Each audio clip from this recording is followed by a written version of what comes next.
There is a particular kind of country estate that existed in 19th century Russia, vast and quiet and insulated from the noise of the wider world. And it was on one of these estates that Leo Nikolaevich Tolstoy was born on September 9th, 1828. The estate was called Yasnaya Polyana, which translates roughly as bright glade, and it sat in the Tula region, about 130 miles southwest of Moscow. The name itself carries something of the quality that would come to define much of Tolstoy's later thought: a sense of clarity, of open space, of life lived close to the earth and far from the corruptions of the city. But in 1828, Yasnaya Polyana was not yet a symbol of anything. It was simply the home of a wealthy Russian aristocratic family, and Leo was simply one of their children, the fourth son, born into a world of privilege, so deep and so thoroughly assumed that it rarely needed to be examined. The Tolstoy family was old nobility. They carried the title of Count, and they belonged to that layer of Russian society which owned land in vast quantities, which kept serfs, which educated its sons in the manner befitting future officers or civil servants, and which lived according to rhythms and expectations that had remained largely unchanged for generations. Leo's mother, Princess Maria Nikolaevna Volkonskaya, died when he was 2 years old, and so his earliest years were shaped by an absence that he would spend much of his life trying to understand. He was raised by his grandmothers and aunts, women who managed the household and who instilled in the young Leo a sense of duty, propriety, and the complex social choreography that governed life among the Russian nobility. His father, Count Nikolai Ilyich Tolstoy, was a man of moderate reputation and some local importance. He managed the family estates and held a minor military rank, though he did not see active combat. He died when Leo was 9, and this second loss in childhood deepened the sense of orphan-like isolation that Tolstoy would later describe in his autobiographical writings. The family was not impoverished, but neither was it among the wealthiest noble houses in Russia. They occupied that middle ground of the aristocracy where comfort was assured, but extravagance was not assumed, where the rhythms of the estate, the labour of the serfs, and the expectations of social standing all intersected in a web of obligation and habit. Young Leo was not by most accounts a particularly distinguished student.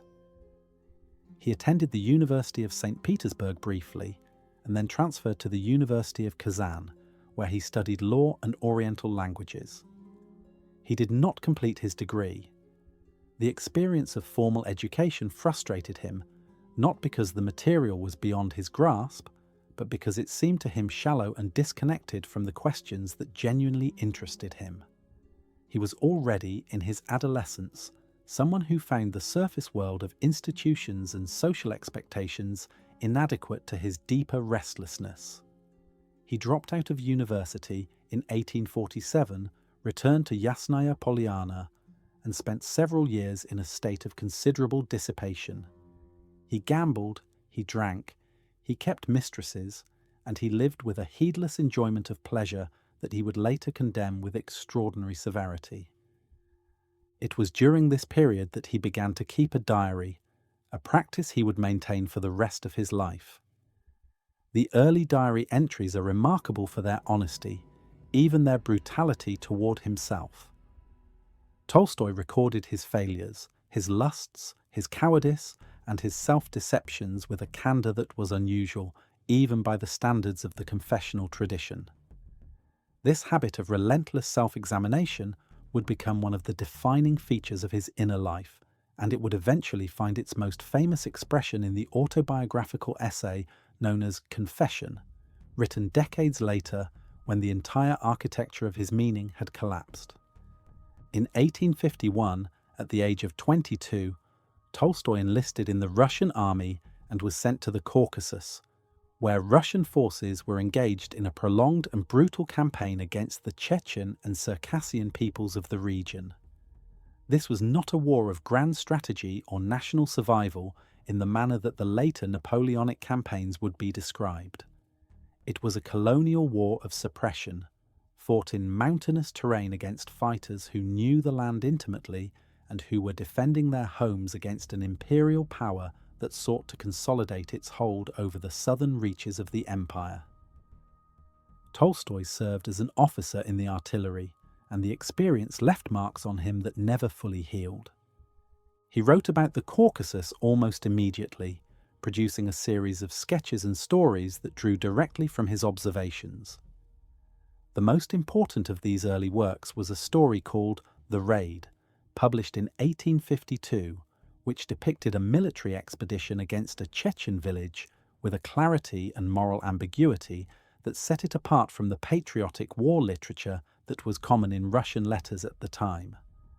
Tolstoy did not glorify the raid. He described it with a precision that was almost ethnographic, and he allowed the reader to feel the absurdity and the violence of what was being done without ever making the observations so explicit as to become didactic.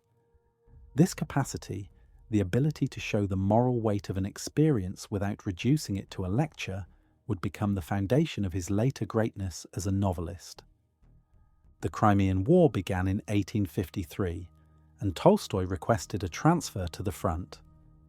He was granted it, and he spent the better part of 2 years in and around Sevastopol, where Russian forces were defending the city against a coalition of British, French, and Ottoman armies. The siege of Sevastopol was one of the defining military events of the 19th century, and Tolstoy was present for much of it. He wrote 3 sketches about the siege, published in 1854 and 1855, which combined vivid reportorial detail with a growing philosophical unease about the nature of war itself. The first sketch, set in May of 1854, is relatively straightforward in its depiction of the battlefield. The second and third sketches, written later in the siege, become increasingly troubled by what Tolstoy is witnessing. He begins to question the meaning of the carnage, the gap between the heroic narratives that nations tell about their wars and the actual experience of the men who fight and die in them. These Sevastopol sketches were published with the assistance of the writer Nikolai Nekrasov, who recognized their quality and helped them reach an audience. Tolstoy returned from the war in 1856 as something of a literary figure, known in the circles of Russian letters as a young writer of exceptional promise. He was 27 or 28 years old, and he had already seen enough of death and institutional violence to feel deeply suspicious of the grand narratives that justified such things. But he had not yet found a way to articulate that suspicion in systematic terms. That would come later, and it would come only after he had lived through a great deal more. The years following his return from Crimea were a period of literary productivity and social restlessness. Tolstoy published several works during this time, including a novella called The Snowstorm and a story called The Natural History of an Estate, but he also spent time travelling in Western Europe, visiting France, Germany, and Switzerland. He was drawn to the intellectual life of these countries, but also repelled by what he saw as their materialism, their smugness, and their assumption that progress and civilization were straightforward goods. He observed European society with the same sharp and somewhat unflattering eye that he had brought to his depictions of war, and he found it lacking in ways he could not quite articulate. It was during this period of travel and uncertainty that Tolstoy began working on what would eventually become War and Peace, though the novel as we know it was still years away from completion. He was also, during these years, increasingly aware of the question of the serfs. Russia had not yet abolished serfdom, and Tolstoy, as a landowner, was in a peculiar position with respect to this institution. He had established a school for the children of his serfs at Yasnaya Polyana, an act that placed him at odds with the more conservative elements of the nobility, and he had begun to think seriously about the moral implications of a system in which human beings were treated as property. The abolition of serfdom would come in 1861 under Tsar Alexander II, and Tolstoy welcomed it, though he would later come to question whether legal reforms of this kind were sufficient to address the deeper moral disorder he perceived in Russian society. In 1862, at the age of 33, Tolstoy married Sophia Andreevna Beers, who was 18 years old at the time. Sophia was the daughter of a physician in Moscow, and she was intelligent, well-read, and possessed of a formidable energy that would sustain the household at Yasnaya Polyana for decades to come. The marriage was, in its early years, a happy one.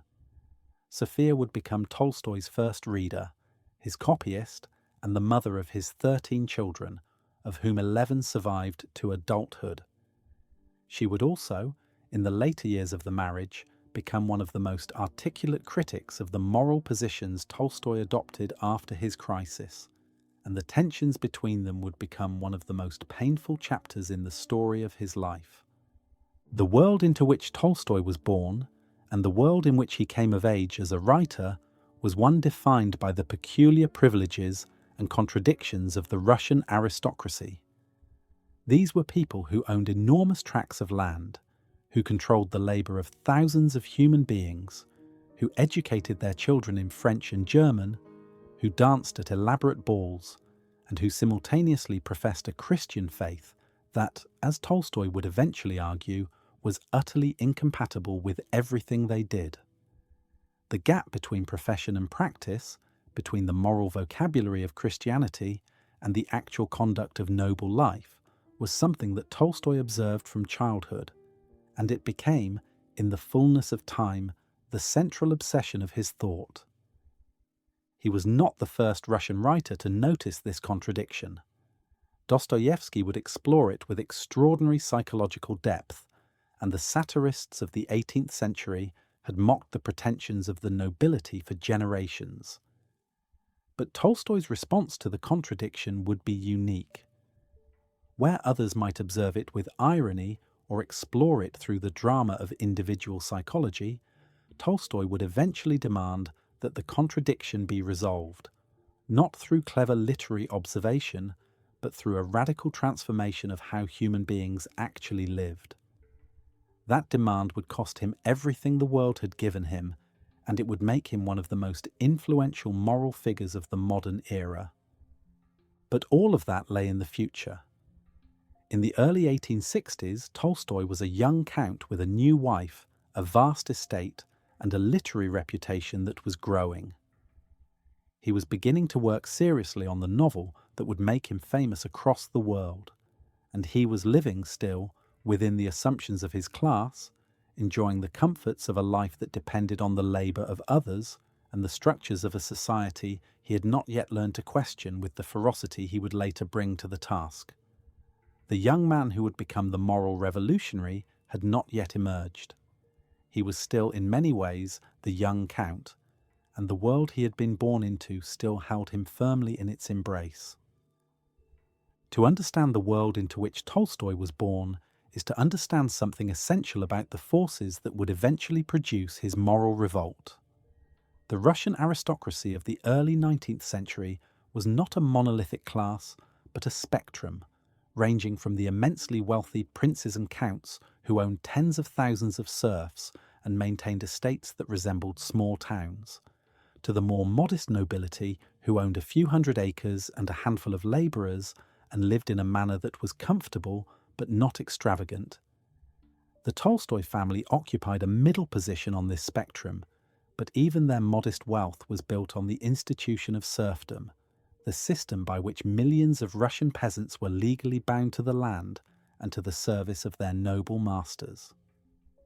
Serfdom was not simply an economic arrangement. It was a total system of domination that shaped every aspect of the relationship between the nobility and the peasantry. Serfs could be bought and sold, sometimes separately from the land they worked. They could be punished, conscripted into the army, or sent into exile at the will of their masters.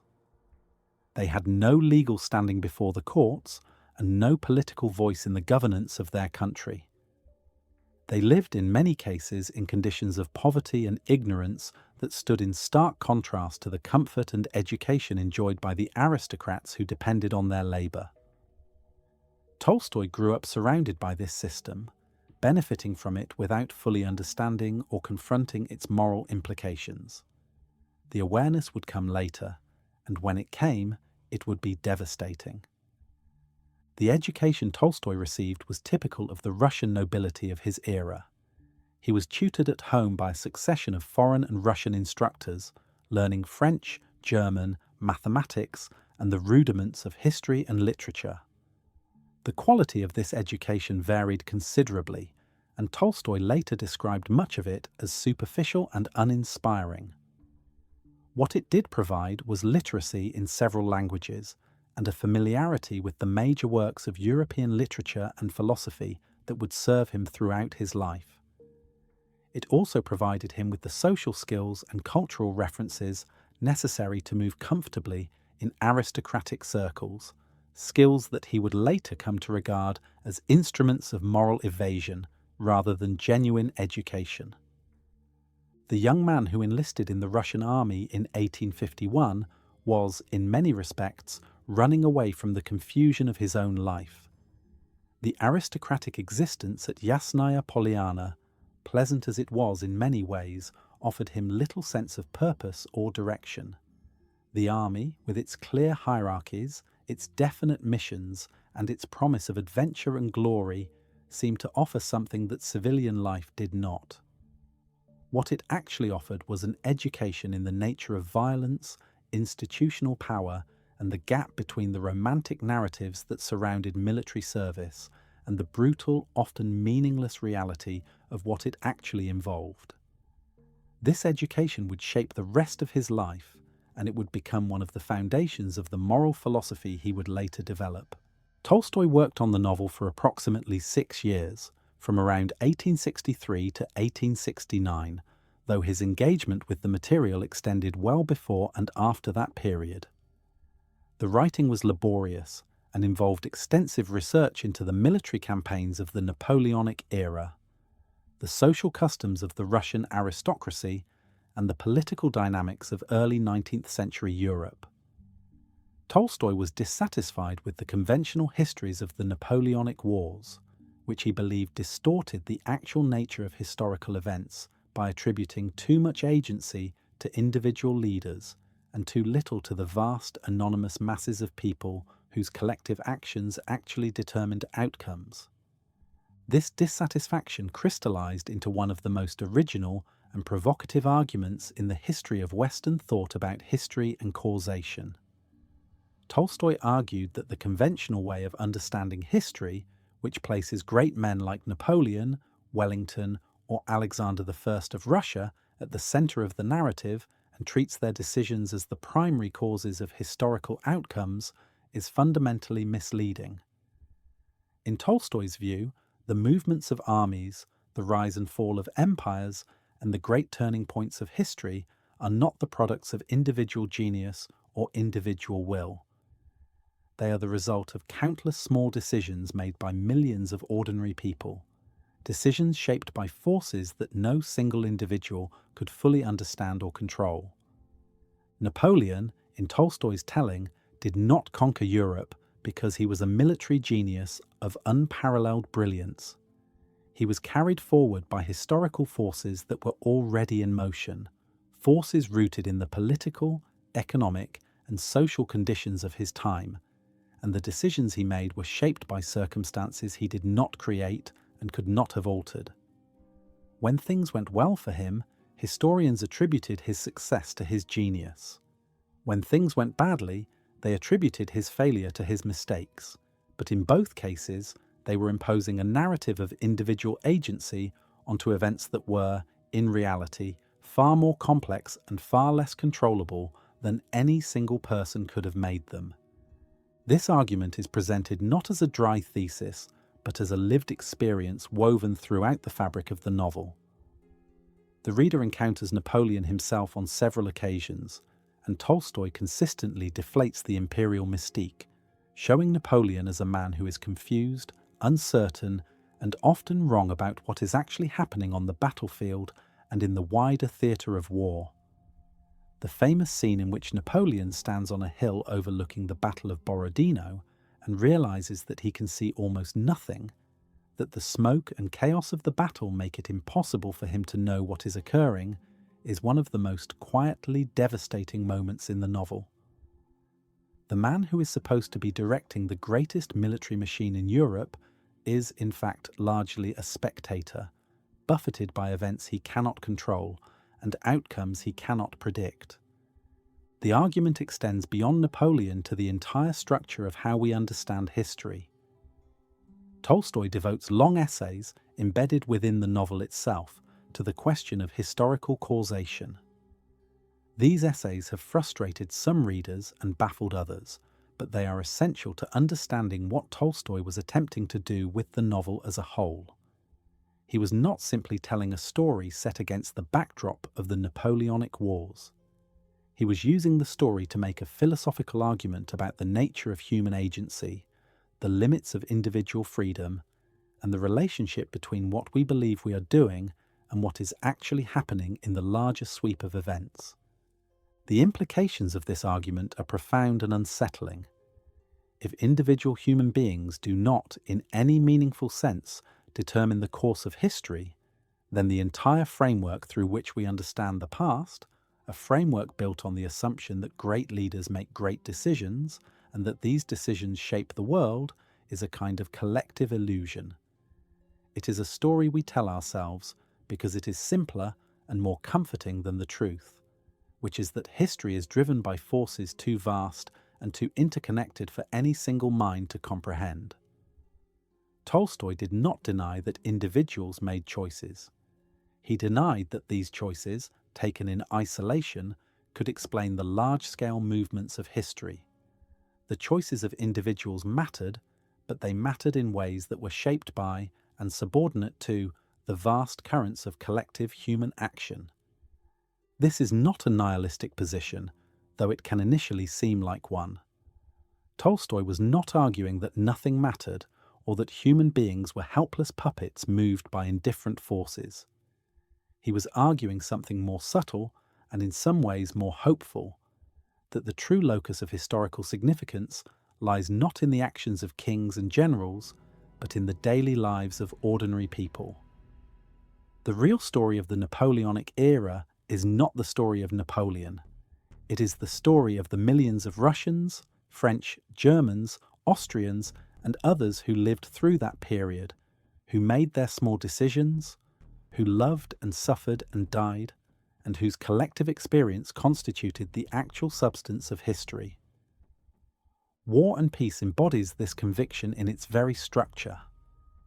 The novel gives as much attention to the domestic life of the Rostov family, to the spiritual confusion of Pierre Bezukhov, to the quiet courage of a peasant soldier named Platon Karatayev, as it does to the great battles and the movements of armies. The domestic scenes are not filler or contrast. They are the heart of the novel, the places where Tolstoy believed the true meaning of human existence could be found. A mother nursing her child, a young woman dancing at a ball, an old man dying peacefully in his home. These are, for Tolstoy, the events that matter most, because they are the events in which human beings actually live. The novel also contains a sustained meditation on the nature of freedom itself. Tolstoy was deeply troubled by what he perceived as a fundamental contradiction in the way human beings understand their own experience. On one hand, we feel free. We experience ourselves as making choices, as determining the direction of our lives, as being the authors of our own actions. On the other hand, when we look at the large-scale patterns of history and society, we can see that individual choices are constrained by forces far beyond any individual's control. The economic conditions of one's era, the political structures of one's society, the accidents of birth and circumstance that shape the range of options available to any given person. Tolstoy explored this tension throughout the novel, and he never fully resolved it. What he did do was insist that the tension be acknowledged, that the comfortable fiction of total individual freedom be questioned, and that the reader attend to the ways in which individual lives are simultaneously shaped by larger forces and meaningful in themselves. War and Peace was published in installments between 1865 and 1869, and its reception was immediate and extraordinary. It was recognized almost at once as a masterpiece of a new kind, a work that expanded the boundaries of what the novel could do and what it could contain. Readers across Europe and eventually across the world responded to its sweep, its density of life, and its profound engagement with questions about how human beings understand their place in the world. The novel established Tolstoy's reputation as one of the great writers of the 19th century, and it remains, more than 150 years after its completion, one of the most widely read and most deeply admired works of fiction ever produced. But for Tolstoy himself, the completion of War and Peace did not bring the sense of fulfillment that one might expect. The novel had consumed years of his life, and it had allowed him to explore certain philosophical questions with extraordinary depth. But it had not answered them.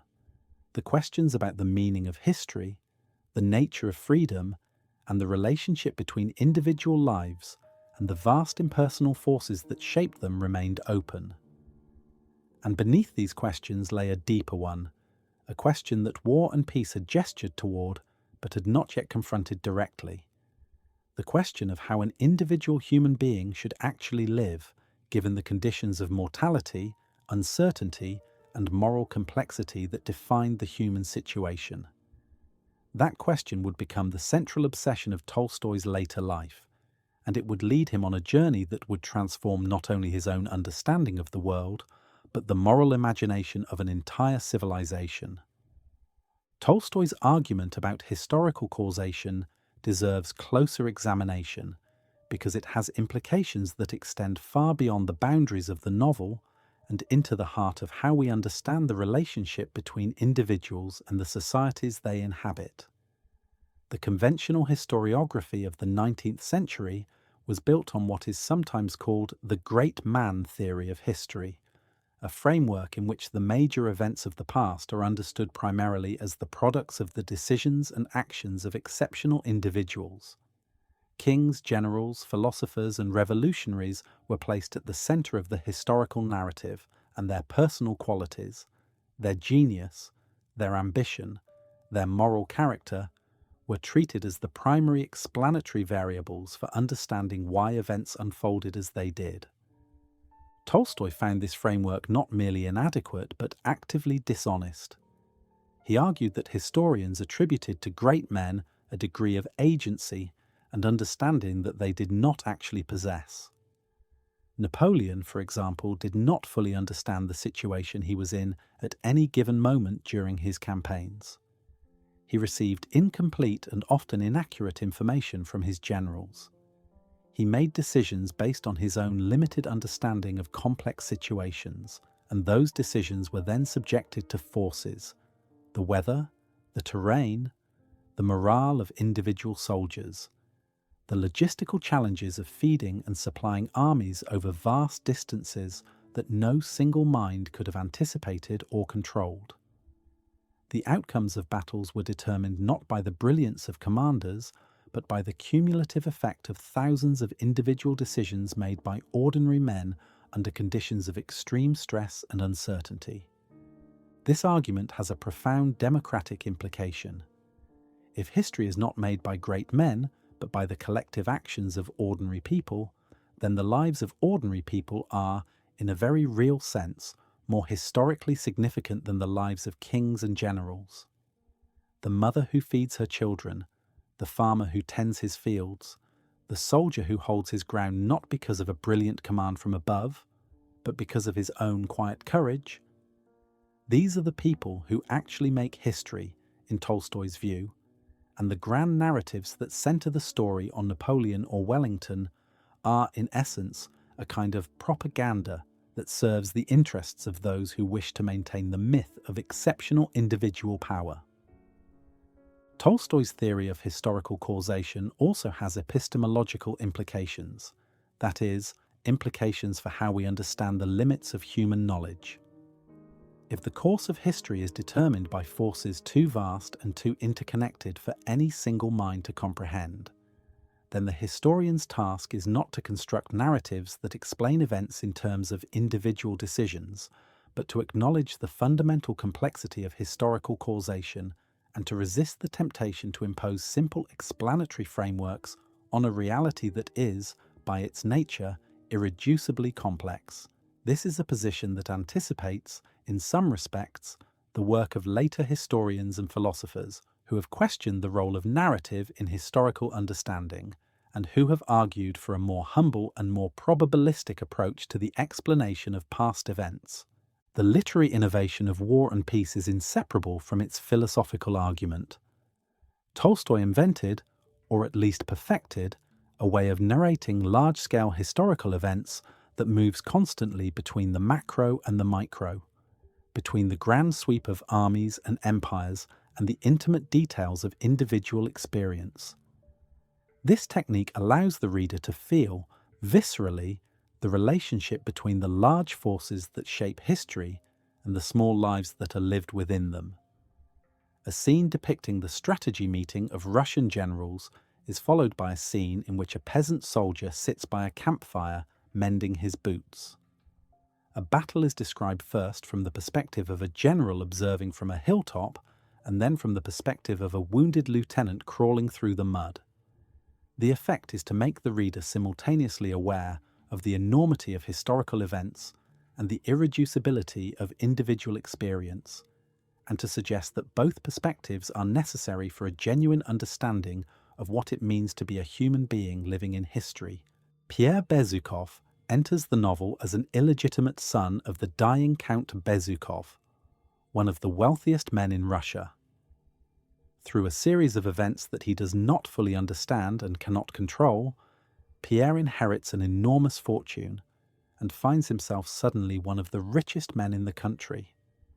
He is unprepared for this inheritance in every conceivable way. He has no clear sense of purpose, no settled beliefs, and no reliable guide to how a man of his new station should conduct himself. He marries the beautiful and unfaithful Helene Karenina in a moment of weakness and confusion, joins the army without fully understanding why, becomes briefly entangled with Freemasonry in a sincere but ultimately unsatisfying search for spiritual truth, and generally drifts through the first half of the novel in a state of bewildered good humour that is both comic and deeply sympathetic. Pierre's journey takes its most decisive turn when he is captured by the French after the Battle of Borodino and held as a prisoner of war. It is during his captivity that he encounters Platon Karatayev, a simple Russian peasant soldier who lives with an extraordinary serenity and goodness that Pierre has never encountered before. Karatayev does not philosophize. He does not argue about the nature of God or the meaning of history.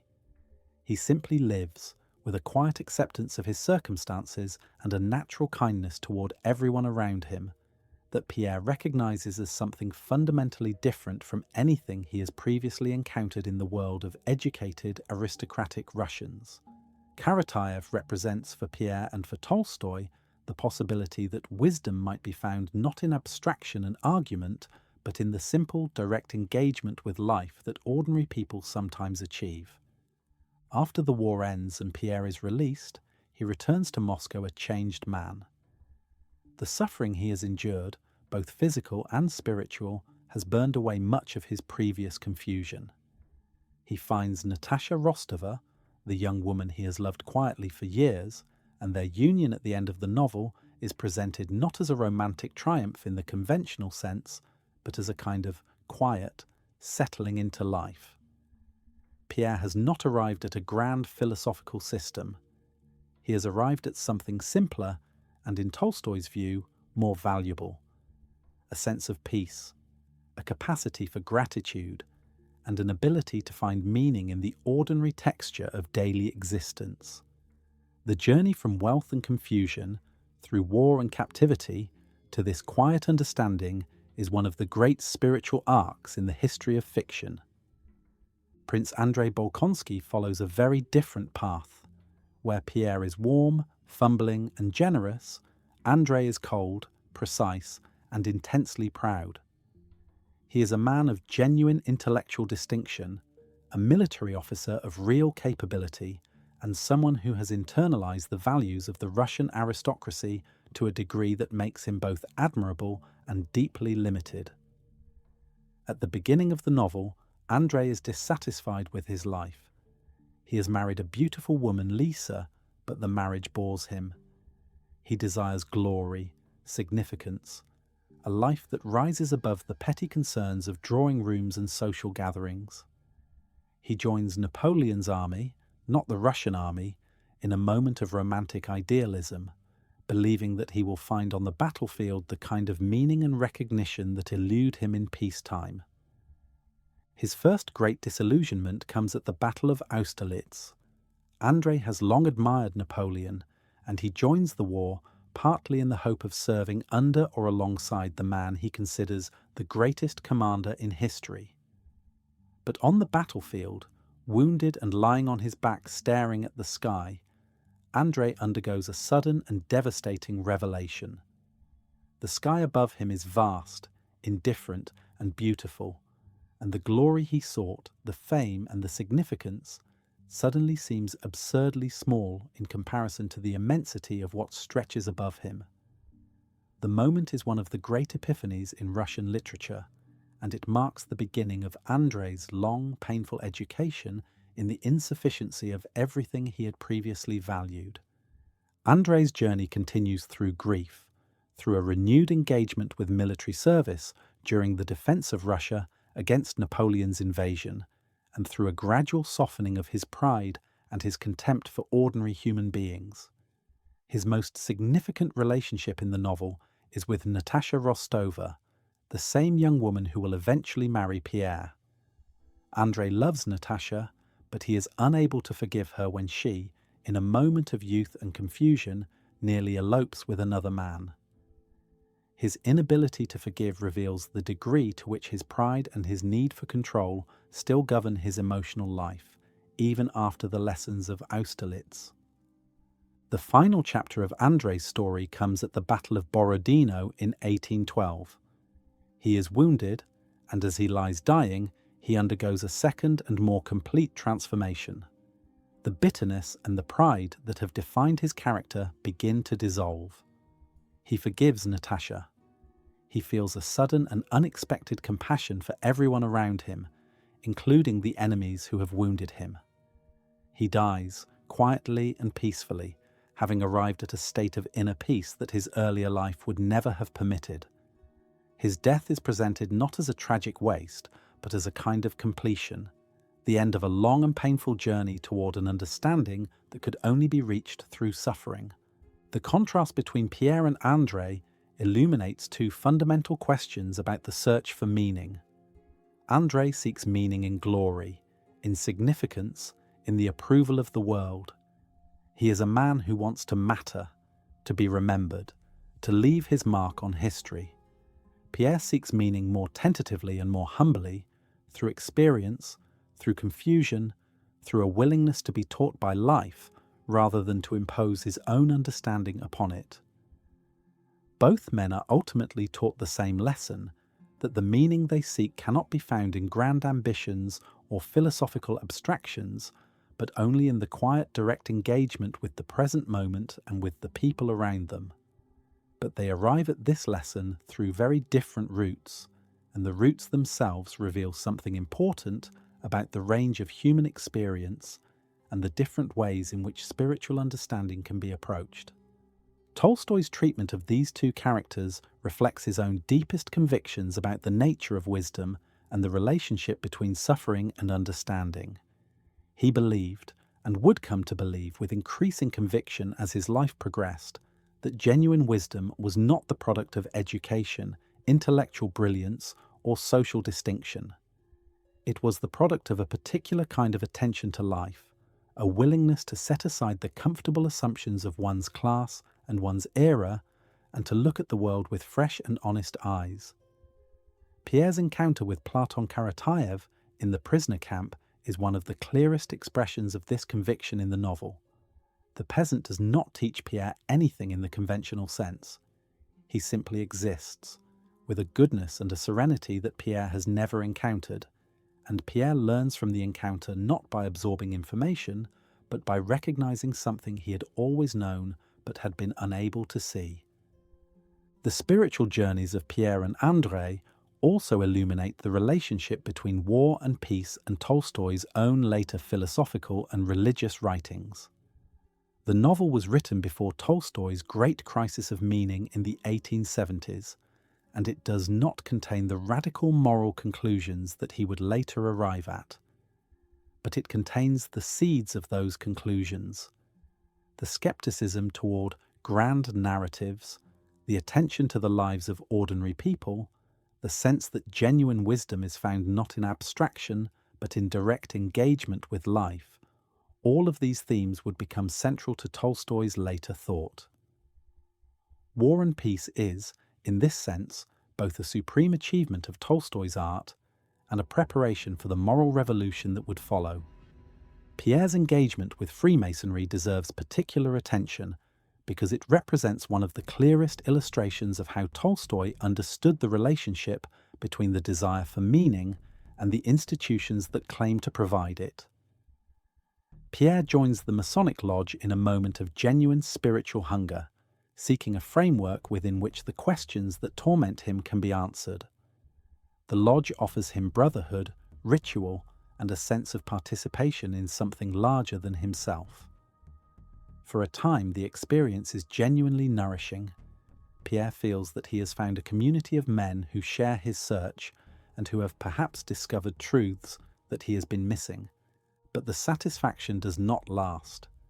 Pierre gradually becomes disillusioned with the lodge as he discovers that most of its members are motivated not by genuine spiritual seeking, but by social ambition, by a desire to belong to an exclusive club, by the pleasures of ritual and fraternity, rather than by any serious engagement with the moral questions that had drawn Pierre to the organization in the first place. The lodge, like the other institutions Pierre has encountered, turns out to be a vehicle for social connection rather than a path to genuine understanding. The experience teaches Pierre something important about the relationship between institutional religion and genuine spiritual life, a lesson that Tolstoy himself would draw upon decades later when he came to reject the Orthodox Church. The figure of Platon Karatayev, the peasant soldier whom Pierre meets in captivity, requires careful consideration because he is often misread as a simple expression of Tolstoy's romanticization of the peasantry. Karatayev is not presented as a sage or a teacher in any conventional sense. He does not offer Pierre advice or instruction. He does not possess any special knowledge about the meaning of life or the nature of God. What he possesses is something far more difficult to describe and far more difficult to acquire: a quality of presence, a way of being in the world that is characterized by acceptance, by warmth, and by an absence of the anxiety and self-consciousness that pervade the lives of educated Russians in the novel. Karatayev tells stories, prays simply and sincerely, and responds to the cruelties of captivity with a gentleness that does not appear to be the product of any moral effort or spiritual discipline. It simply is. Pierre observes this quality with growing fascination and eventually with something approaching reverence, and the encounter gradually transforms his understanding of where meaning might be found. The lesson is not that peasants are morally superior to aristocrats, a position that would be too simple for a writer of Tolstoy's complexity. The lesson is that the habits of artifice, social calculation, and intellectual abstraction that characterize educated life can obscure a more fundamental mode of human being, one that is available to anyone who can set aside the noise of social expectation and attend to the immediate reality of existence. Andrei's death scene in the novel is one of the most carefully constructed passages Tolstoy ever wrote, and it merits close attention because of what it reveals about Tolstoy's understanding of the relationship between suffering and spiritual transformation. Andrei has spent much of the novel in a state of proud dissatisfaction, seeking glory and significance and finding them wanting. His encounter with Natasha and his inability to forgive her when she disappoints him reveals the depth of his pride and the limitations it imposes on his capacity for genuine connection with other people. He is, for all his intelligence and sensitivity, a man who has allowed his own standards and expectations to become a barrier between himself and the world. The wound Andrei receives at Borodino is, in one sense, simply a physical injury, but Tolstoy treats it as something more, as a catalyst for a transformation that Andrei's conscious will could never have produced on its own. In the days after the battle, as Andrei lies dying, the pride and the bitterness that have defined his character begin to dissolve, not through any act of will, but through a process that seems to occur beneath the level of conscious decision. He forgives Natasha. He feels compassion for his enemies. He experiences a peace that has eluded him throughout his life. The transformation is presented not as a triumph of moral effort, but as a gift, something that arrives when the barriers of pride and self-assertion have been removed by suffering and by the approach of death. This understanding of spiritual transformation as something that happens to a person rather than something a person achieves through effort is one of the most important themes in War and Peace, and it anticipates aspects of Tolstoy's later moral thought.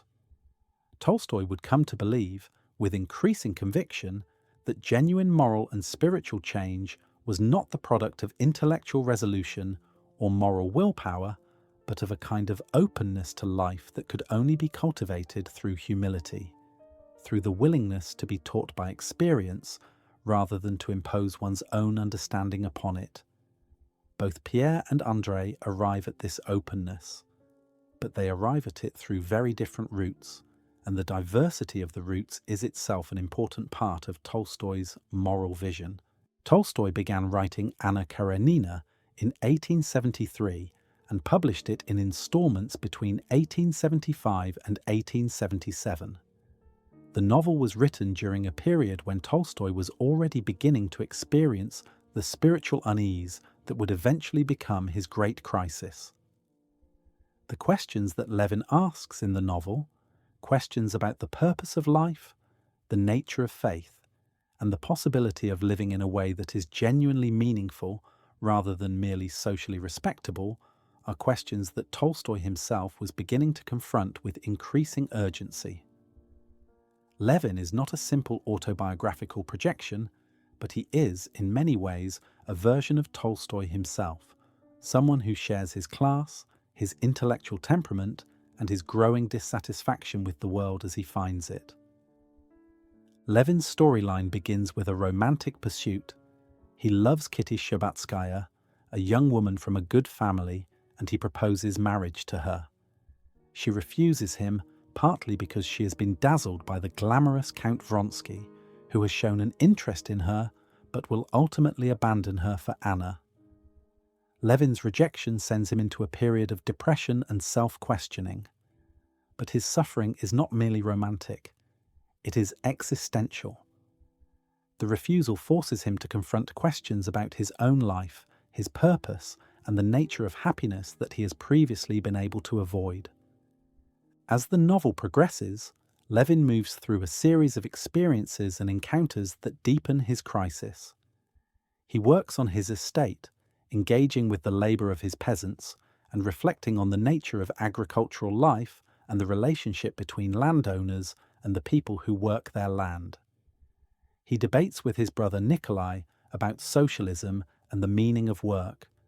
He marries Kitty, who returns his feelings after her own disillusionment with Vronsky, and the early years of their marriage bring him a happiness that he did not expect, but that also raises new questions about the nature of that happiness and whether it can sustain a life.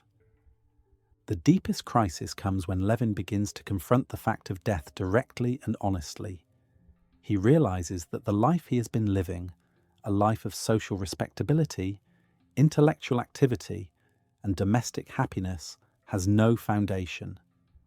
It is built on assumptions and habits that he cannot justify when he examines them closely. The question that haunts him is not abstract, but intensely personal. given that he will die, given that everyone he loves will die, given that the universe appears to offer no inherent meaning or purpose, how can he justify continuing to live? This is not a question he can resolve through philosophy or reason alone.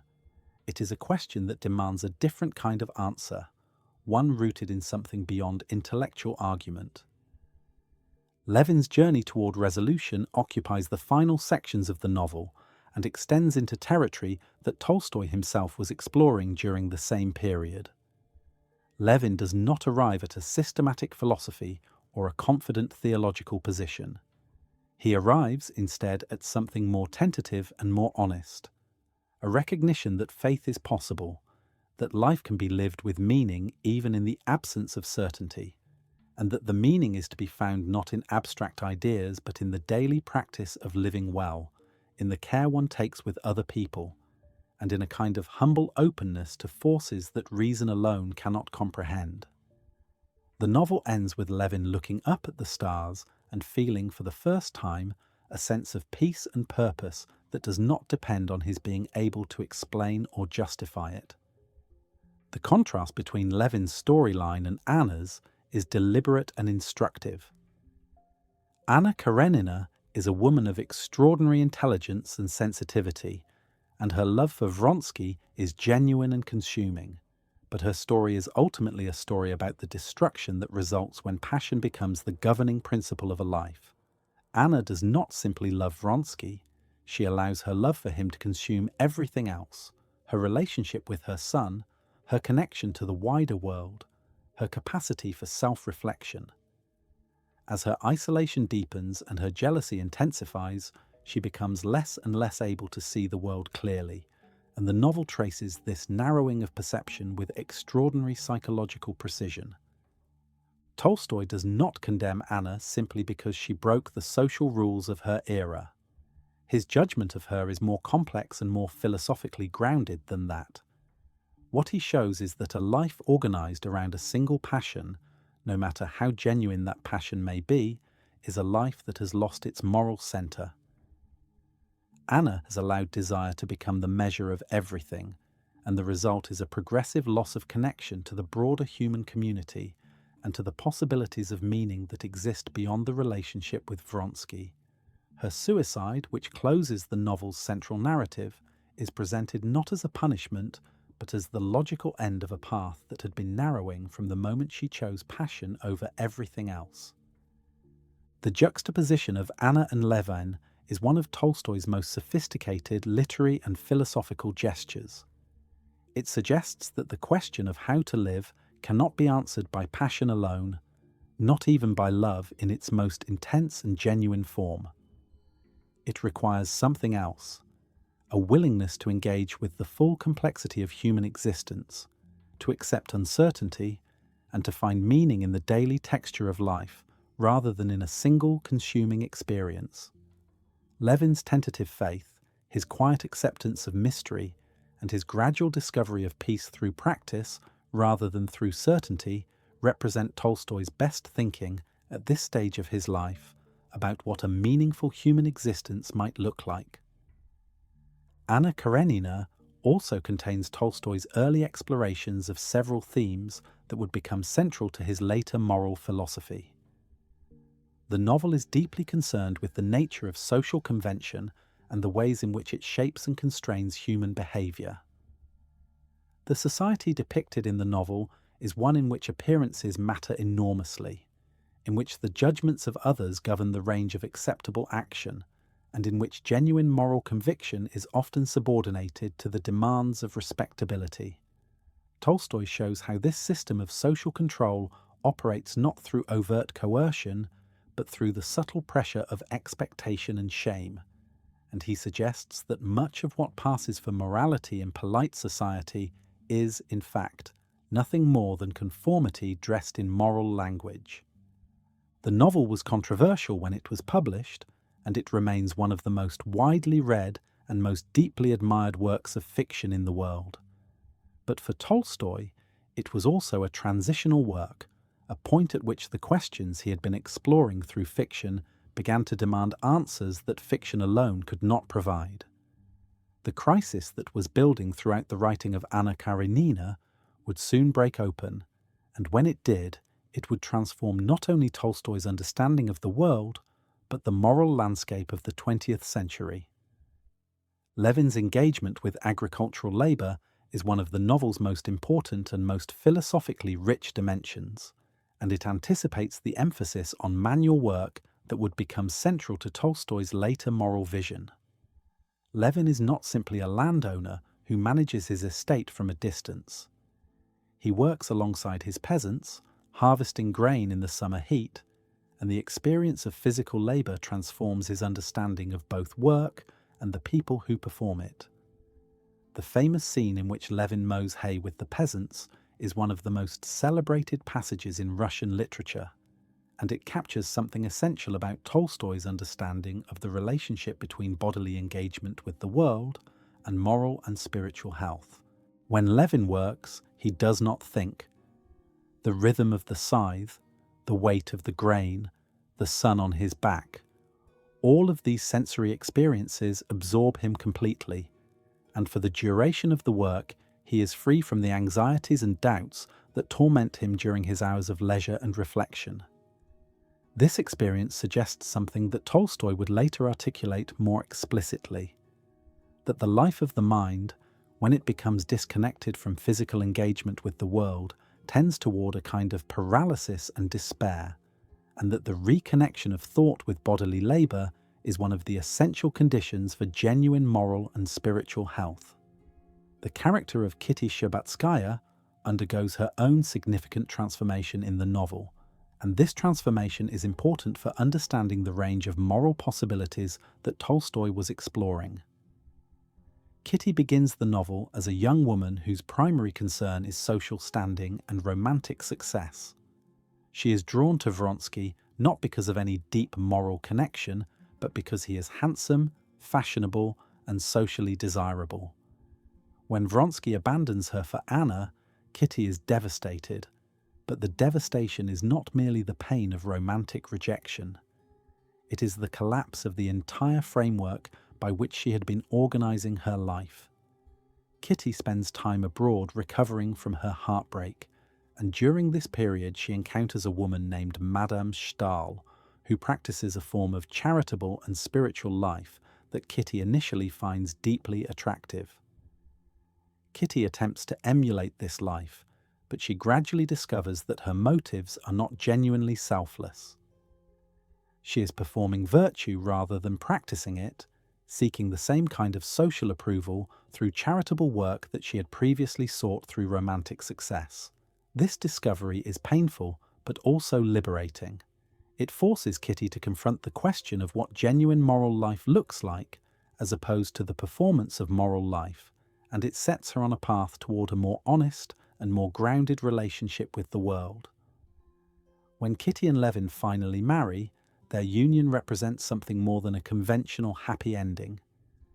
It represents the possibility of a life built on mutual honesty, on shared moral commitment, and on a willingness to face the difficult questions of existence together rather than evading them. Levin's spiritual crisis does not end with the marriage, and the novel does not suggest that love or domestic happiness can resolve the deepest questions about meaning and purpose. But the marriage provides Levin with a context in which those questions can be confronted, a relationship in which the search for meaning is not a solitary endeavour but a shared one. The question of faith that occupies the final sections of the novel is one that Tolstoy handled with unusual delicacy and honesty. He did not present Levin's gradual movement toward faith as a simple conversion, a moment in which doubt was replaced by certainty.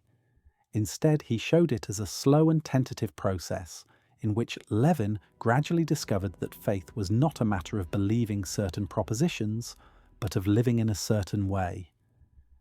Faith, for Levin, was not something he possessed, but something he practiced, and the practice was characterized by humility, by attention to the present moment, and by a willingness to accept the mystery of existence without demanding that it be resolved by reason alone. This understanding of faith as practice rather than belief would become one of the most distinctive and most influential aspects of Tolstoy's later moral thought. Tolstoy described this crisis in extraordinary detail in the autobiographical essay known as Confession, which he wrote around 1879 and 1880. The essay is one of the most remarkable documents of spiritual suffering ever produced, and it remains essential reading for anyone who wishes to understand the trajectory of Tolstoy's thought. In it, he describes the onset of the crisis with a precision that makes clear just how devastating the experience was. He did not gradually lose interest in life or drift into a mild melancholy. He was seized by a sudden and overwhelming conviction that nothing mattered, that the universe was indifferent to human existence, and that all the activities and ambitions by which he had previously organized his life were, in the end, meaningless. The crisis was not triggered by any single event. There was no loss, no tragedy, no external catastrophe that precipitated it. It arose, as far as Tolstoy could determine, from the accumulated weight of his own honest thinking. He had spent decades observing the world with extraordinary care and honesty, and the conclusions that this observation eventually forced upon him were conclusions he could not accept and yet could not deny. The world did not appear to contain any inherent meaning. The activities by which educated, comfortable people filled their lives, work, pleasure, social interaction, intellectual pursuit, did not, when examined closely, point toward any final purpose or any lasting significance. Everyone died. Everything ended, and the universe showed no sign of caring.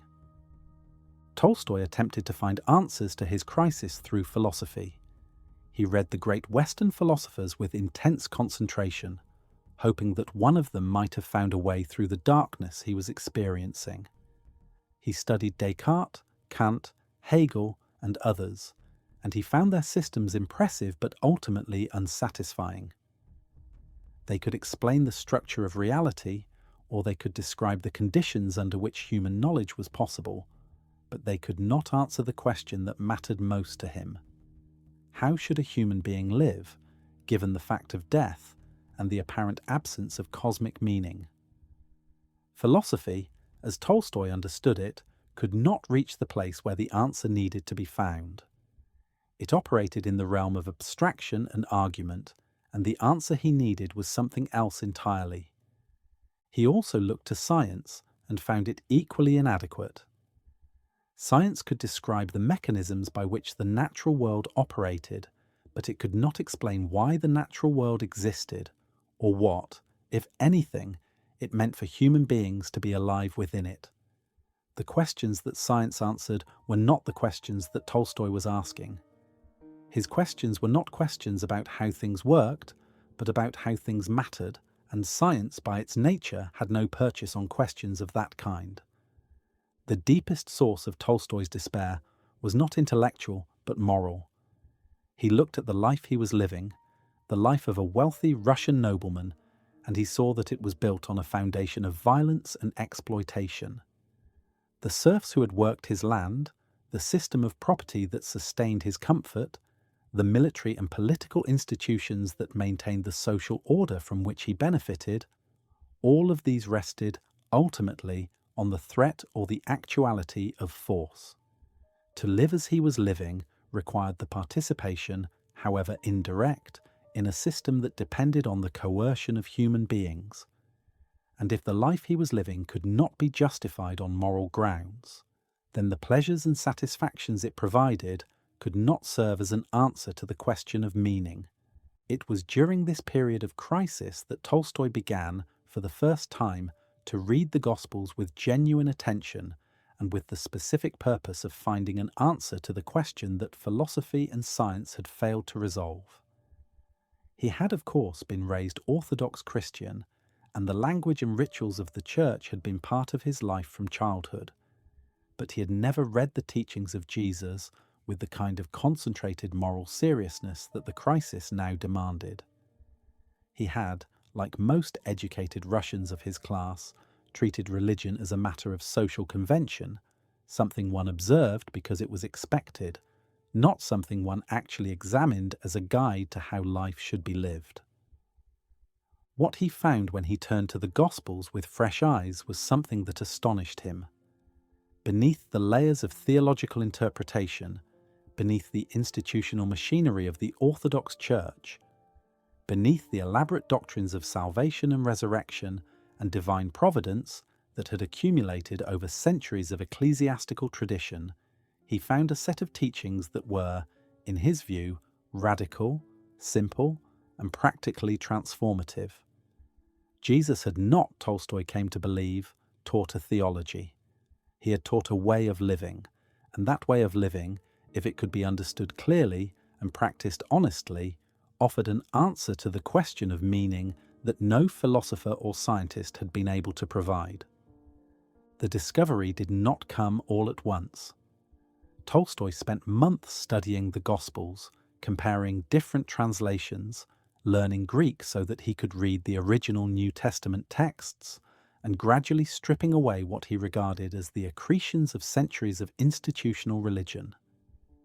What remained after this process of radical simplification was a set of teachings centered on 5 core principles: non-resistance to evil by violence, love for all people without exception, prayer as a way of life, abstinence from unnecessary desires, and the practice of manual labor as the foundation of a good and honest life. These teachings, Tolstoy believed, constituted the essence of what Jesus had actually said and meant, and they offered a practical and moral foundation for human existence that required no faith in miracles, no belief in an afterlife, and no participation in the institutional structures of organized religion. The resolution of the crisis was not sudden or complete. Tolstoy continued to struggle with doubt and uncertainty for years after the initial breakthrough, but the direction of his thought had been decisively set. He had found in the teachings of Jesus, as he understood them, an answer to the question that had haunted him since the late 1870s. The answer was not a philosophical system or a theological doctrine. It was a practice, a way of living that centered on simplicity, on love, on the rejection of violence, and on the acceptance of life as it was, without the need for cosmic justification or intellectual certainty. This practice would become the foundation of everything Tolstoy wrote and taught for the remainder of his life, and it would earn him both the devotion of millions and the condemnation of the Orthodox Church that had baptized him. The crisis and its resolution represent one of the most dramatic intellectual and spiritual transformations in modern history. Tolstoy did not simply change his mind about a few beliefs, or adjust his understanding of the world in minor ways. He underwent a total reconstruction of his moral and spiritual life, discarding almost everything he had previously valued and replacing it with a vision of human existence that was, in many respects, diametrically opposed to the way he had lived for the first 50 years of his life. The man who emerged from the crisis was recognizably the same person who had written War and Peace and Anna Karenina, but the conclusions he drew from his experience and the moral demands he placed on himself and on the world were transformed beyond recognition. Among the philosophers Tolstoy encountered during his period of intensive reading was Arthur Schopenhauer, the German philosopher who had argued that the fundamental nature of reality was not rational or purposeful, but was instead characterized by a blind, purposeless will that expressed itself through the endless cycle of desire and suffering. Schopenhauer's philosophy offered a coherent explanation for the suffering Tolstoy was experiencing, and it suggested that the root of human misery was not any particular circumstance or failure, but the very structure of human desire itself. To want was to suffer, because the objects of desire were always either unattained or, once attained, unsatisfying, and the cycle of wanting and not having continued without end until death brought it to a close. Tolstoy found Schopenhauer's diagnosis compelling, but his prescription inadequate. Schopenhauer proposed a kind of moral and aesthetic withdrawal from the cycle of desire, a turning away from the world and its pleasures toward a state of inner quietude that he associated with the contemplation of art and with the practice of asceticism.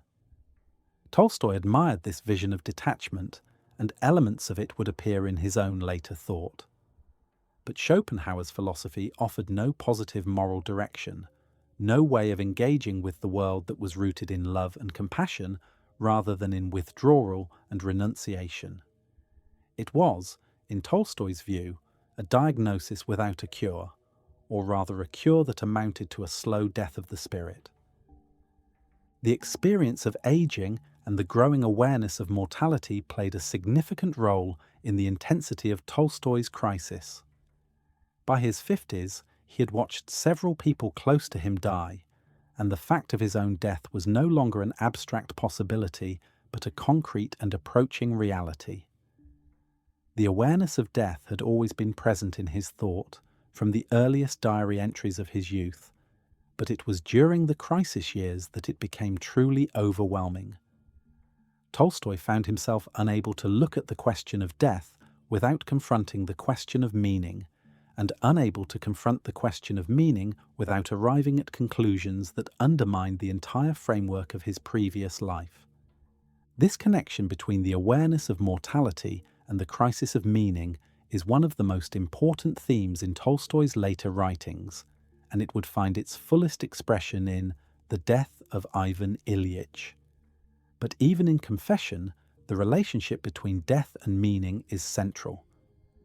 Tolstoy describes how, during the crisis years, he became unable to perform the ordinary activities of daily life without a sense of absurdity. He would begin to eat a meal and suddenly find himself unable to understand why he was eating, not in the physical sense, but in the moral and existential sense. What was the point of this meal, of this day, of this life, if it was all going to end in death and if the universe showed no sign of caring about any of it? The question was paralyzing, and for a time it seemed to have no answer. The turn toward the Gospels was not, in retrospect, as sudden or as arbitrary as it might initially appear. Tolstoy had been raised in a Christian household, and the language and rituals of Orthodox Christianity had been part of his environment throughout his life. The teachings of Jesus, in some form, had always been present in his awareness, even if he had never engaged with them with the kind of seriousness that the crisis now demanded. What changed was not the availability of these teachings, but Tolstoy's willingness to take them seriously, to read them not as a collection of religious doctrines to be accepted or rejected on the basis of intellectual conviction, but as a practical guide to how a human being might actually live in a way that was consistent with the deepest moral truths he could discern. This shift in orientation, from intellectual engagement to moral practice, was the key to the resolution of the crisis, and it would remain the foundation of Tolstoy's moral thought for the rest of his life.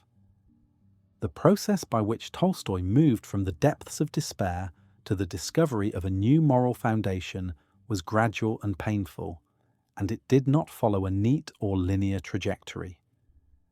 There were setbacks, periods of renewed doubt, and moments when the darkness seemed to return with full force. But the overall direction of the movement was clear, and by the early 1880s, Tolstoy had arrived at a moral and spiritual position that, while it would continue to develop and refine itself over the following decades, was fundamentally stable. He had found, not through reason alone, but through a combination of suffering, reading, and a kind of moral intuition that resisted systematic justification, a way of understanding the world and a way of living within it that gave his life a sense of purpose and direction that the crisis had destroyed.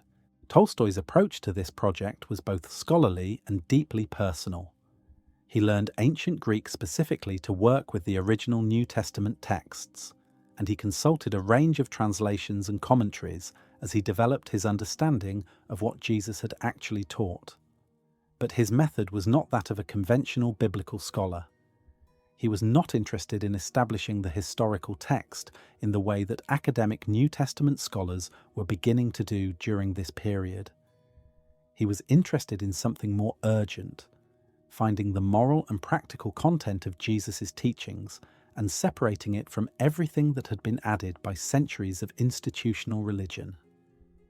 What Tolstoy found, or believed he found, was a teacher who had said nothing about the divinity of Christ, nothing about the resurrection of the body, nothing about salvation through faith in Jesus as a divine being, and nothing about the supernatural miracles that the Gospels attributed to him.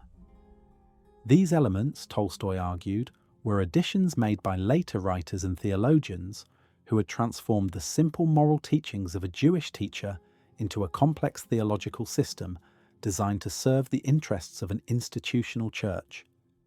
The real Jesus in Tolstoy's reading was a man, not a god, who had taught a revolutionary moral philosophy centered on love, nonviolence, and the rejection of conventional social hierarchies. The 5 teachings that Tolstoy identified as the core of Jesus' message were as follows. The first was that human beings should not resist evil by force, that when confronted with violence or injustice, the correct response was not retaliation, but a refusal to participate in the cycle of violence. The second was that one should love all people, not only one's friends and neighbours, but also one's enemies, without exception and without limit. The third was that prayer, understood not as a petition to a supernatural being, but as a practice of inner alignment with the moral order of the universe, was essential to the good life. The fourth was that one should abstain from unnecessary desires, including the desires for wealth, status, and physical pleasure that dominated the lives of most people in civilized societies. The fifth was that manual labor, honest physical work done in service to others, was the proper foundation of a moral life, and that the separation of human beings into classes, some of whom worked and others of whom did not, was a fundamental moral disorder. These teachings, taken together, constituted what Tolstoy regarded as the most radical moral vision ever articulated by any human being. They required not merely a change of belief, but a total transformation of how one lived. To accept them seriously was to reject the fundamental structures of modern civilization, the use of military force to maintain political order, the economic system that divided humanity into owners and laborers, the religious institutions that claimed to represent God on earth, and the social conventions that determined who was considered respectable and who was not. Tolstoy's Gospel Harmonization was published in the early 1880s, and its reception was immediate and polarizing. Many readers found in it a profound and liberating moral vision, a stripping away of institutional religion to reveal the simple and powerful teachings that lay beneath. Others, including most theologians and churchmen, regarded it as a distortion of Scripture driven by Tolstoy's personal moral obsessions. The Orthodox Church, which had been increasingly uncomfortable with Tolstoy's public statements and writings for several years, began the process of formal excommunication that would culminate in 1901. The excommunication was announced by the Holy Synod of the Russian Orthodox Church on January 29, 1901. The decree stated that Tolstoy had publicly rejected the teachings of the Orthodox Church, had denied the divinity of Christ, had rejected the sacraments, and had attacked the institutional structures of the Church. It declared that he was no longer a member of the Orthodox Church, and that anyone who entered into spiritual communion with him would be subject to similar consequences. The decree also stated that if Tolstoy showed signs of repentance and wished to return to the Church, he would be received back. Tolstoy's response to the excommunication was characteristically calm and measured. He did not express outrage or indignation. He simply clarified his position, stating that he had long since ceased to believe in the doctrines and institutions of the Orthodox Church, and that he saw no reason to change his views. He had not left the Church because the Church had expelled him. He had left because the Church's teachings, as he understood them, were incompatible with the teachings of Jesus, as he had come to understand them. The excommunication, in Tolstoy's view, was simply an acknowledgement of a reality that had existed for years. The relationship between Tolstoy and institutional religion is one of the most important dimensions of his moral thought, and it requires careful examination. Tolstoy was not an atheist. He believed, with increasing conviction as his life progressed, that there was a moral order to the universe, that human beings were called to live in accordance with that order, and that the teachings of Jesus provided the clearest and most practical guide to how that life should be lived. What he rejected was not God or faith in any meaningful sense. What he rejected was the institutional framework through which Christianity had been organized and transmitted. The clergy, the sacraments, the creeds, the theological doctrines, and the entire apparatus of organized religion that had, in his view, obscured and distorted the simple moral teachings of Jesus. This distinction is crucial to understanding Tolstoy's position. He was not rejecting spirituality. He was rejecting the institutionalization of spirituality. He believed that the Church, in its various forms, had become an obstacle to genuine moral and spiritual life rather than a vehicle for it. The Church taught people to believe in doctrines rather than to practice moral teachings. It taught them to perform rituals rather than to transform their lives. It taught them to defer to authority rather than to think for themselves about how they should live. And in doing so, it had rendered the teachings of Jesus, which Tolstoy regarded as the most important moral teachings ever given to humanity, largely irrelevant to the actual conduct of human affairs. Tolstoy's vision of what genuine faith looked like was correspondingly radical. Faith, for him, was not a matter of believing certain propositions about the nature of God or the fate of the soul after death. It was a matter of living in accordance with the teachings of Jesus, of actually practicing nonviolence, love, simplicity, and labor in one's daily life. A person who lived in this way was, regardless of their formal religious affiliation or lack thereof, living a life of genuine faith. A person who professed all the correct doctrines but lived in accordance with the values of wealth, violence, and social distinction was, regardless of their church-going habits, living a life of spiritual emptiness. This understanding of faith as practice rather than belief would become one of the most influential aspects of Tolstoy's moral thought, and it would find echoes in the work of many thinkers and activists who followed him. Tolstoy's method of reading the Gospels was distinctive in several important respects. He did not accept the authority of any single translation or any single interpretive tradition as definitive. Instead, he worked directly with the Greek text, comparing it against Latin, Church Slavonic, and various vernacular translations, and he attempted to reconstruct what he believed Jesus had actually said and meant, stripping away the layers of interpretation that had accumulated over centuries. This process was painstaking and required a degree of linguistic and scholarly effort that placed Tolstoy in a somewhat unusual position among the major literary figures of his era, most of whom engaged with religious questions at a more general and less textually grounded level. One of the passages that most shaped Tolstoy's understanding of Jesus' teaching was the Sermon on the Mount, which he regarded as containing the clearest and most comprehensive statement of the moral vision he attributed to Jesus. In the Sermon on the Mount, Jesus addresses not only the conventional sins of murder and adultery, but the deeper moral dispositions that give rise to them: anger, lust, pride, and the desire for social approval. He teaches that the moral life begins not with outward compliance with rules, but with an inner transformation of character, a change in the way one relates to other people and to oneself. This emphasis on inner moral life rather than external observance was deeply attractive to Tolstoy, who had long been suspicious of the relationship between religious ritual and genuine moral engagement. The concept of prayer, as Tolstoy understood it, underwent a similar transformation in his hands. Orthodox Christianity, like most institutional forms of Christianity, understood prayer as a form of communication with God, a petition or a conversation directed toward a divine being who was understood to be personal, responsive, and capable of intervening in human affairs. Tolstoy rejected this understanding entirely. Prayer, in his system, was not a petition to a supernatural being, but a practice of inner alignment, a way of orienting oneself toward the moral order of the universe and cultivating the qualities of attention, humility, and compassion that genuine moral life required.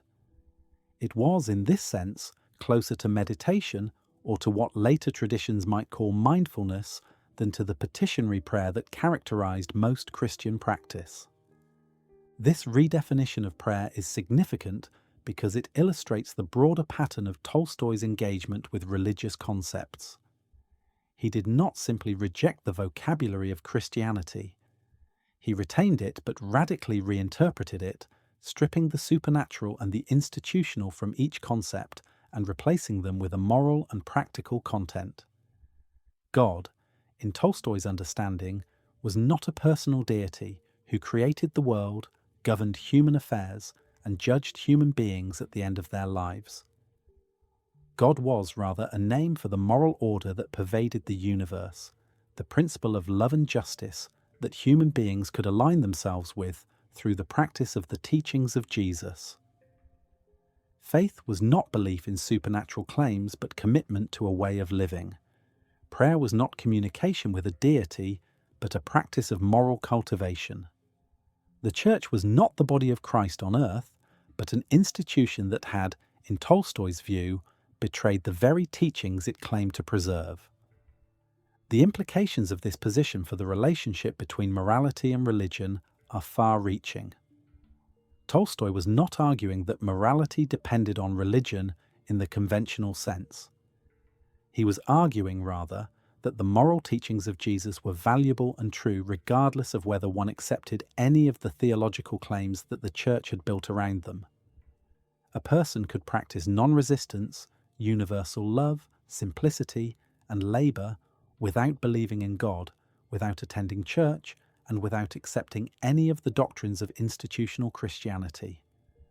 The moral teachings stood on their own, justified not by divine authority, but by their own internal coherence and by the evidence of human experience. This position anticipated, in some respects, the secular moral philosophies that would develop in the 20th century, though Tolstoy himself retained a sense of the sacred and the spiritual that went beyond what most secular moral frameworks could accommodate. The excommunication of 1901 was, in one sense, a formality.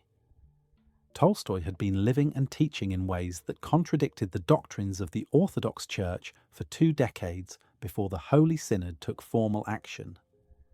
But the excommunication also represented a significant moment in the history of Russian culture and religion, because it forced a public confrontation between Tolstoy's moral vision and the institutional authority of the Church.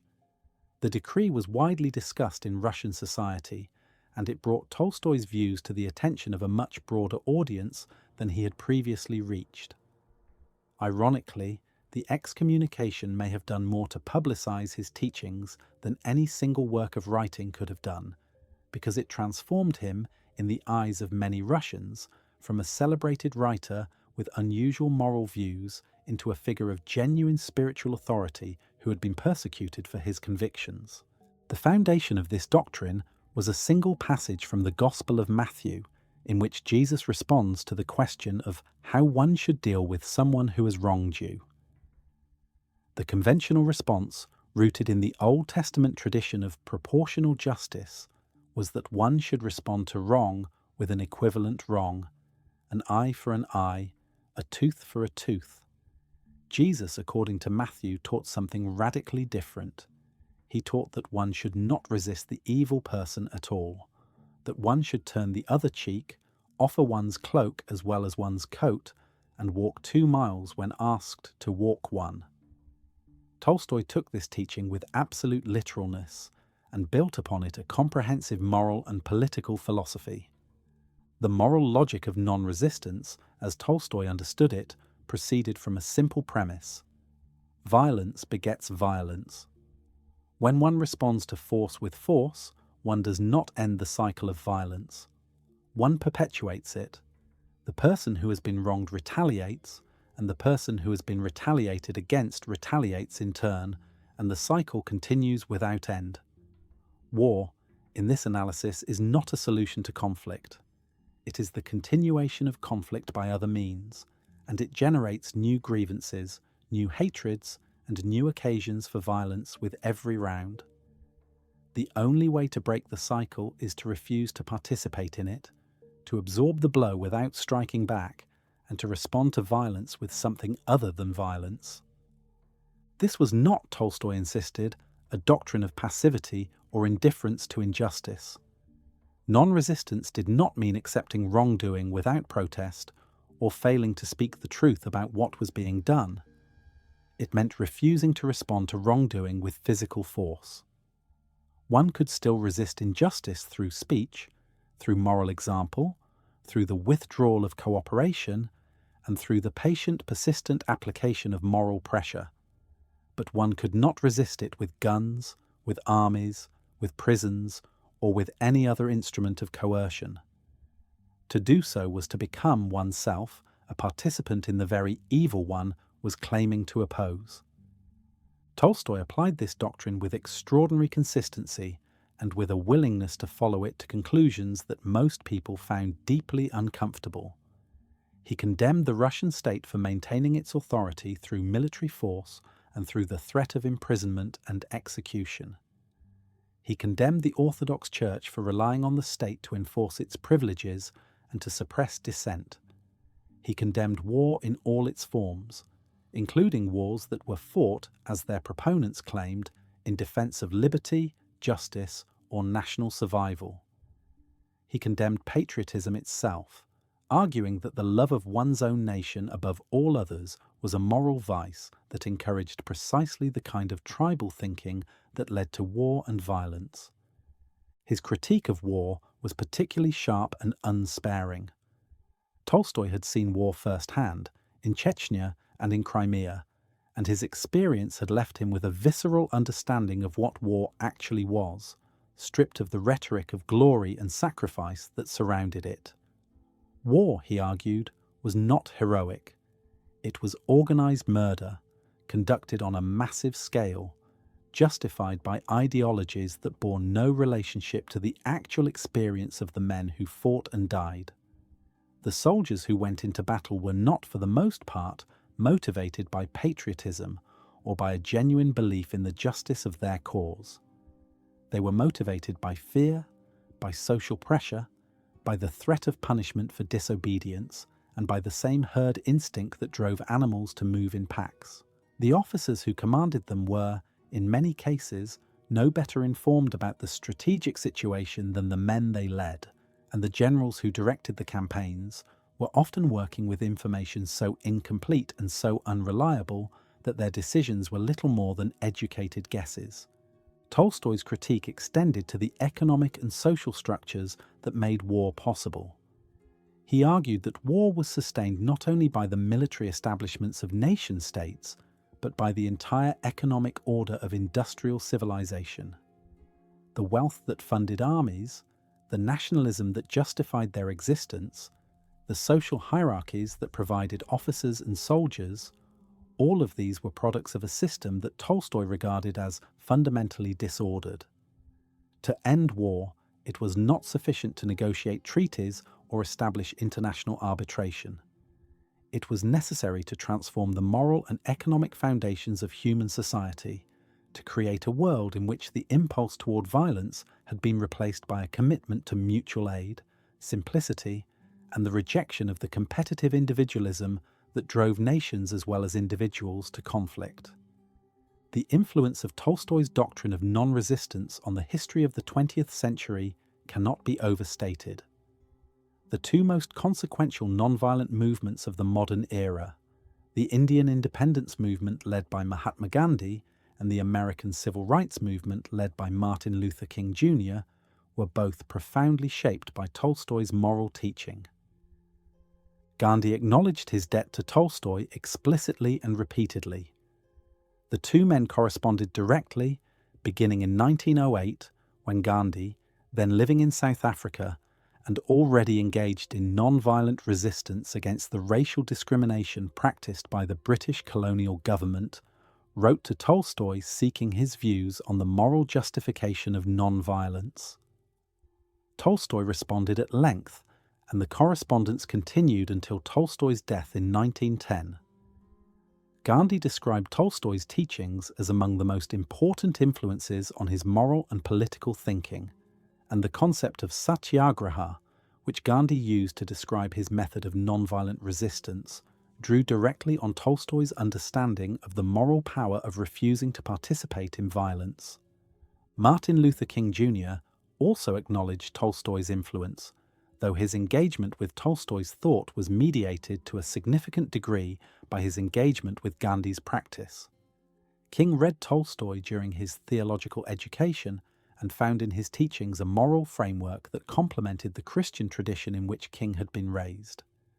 The doctrine of non-resistance, as articulated by Tolstoy and as practiced by Gandhi, provided King with a moral and strategic foundation for the civil rights movement that went far beyond mere protest or legal action.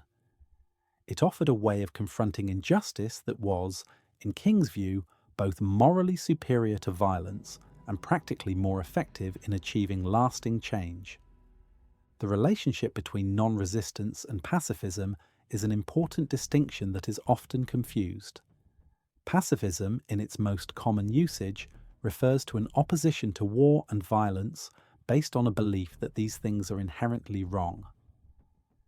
Non-resistance, as Tolstoy understood it, is a more specific and more demanding doctrine. It holds not only that violence is wrong, but that the correct response to violence is to refuse to participate in it, even when one is the victim. A pacifist might oppose war while still believing that self-defense or the defense of the innocent could justify the use of force in extreme circumstances. A non-resistant, in Tolstoy's sense, rejects this qualification entirely. There is no circumstance in Tolstoy's moral framework in which the use of physical force against another human being can be justified. This absolute quality of Tolstoy's non-resistance doctrine is both its greatest strength and its most controversial feature. Its strength lies in its moral clarity and its consistency. It does not allow for the kind of exceptions and qualifications that typically accompany moral arguments about the use of force, and it demands a level of moral commitment that is genuinely radical. Its controversial feature lies in the difficulty of imagining how such a doctrine could be practiced in a world where violence is a persistent and sometimes overwhelming reality.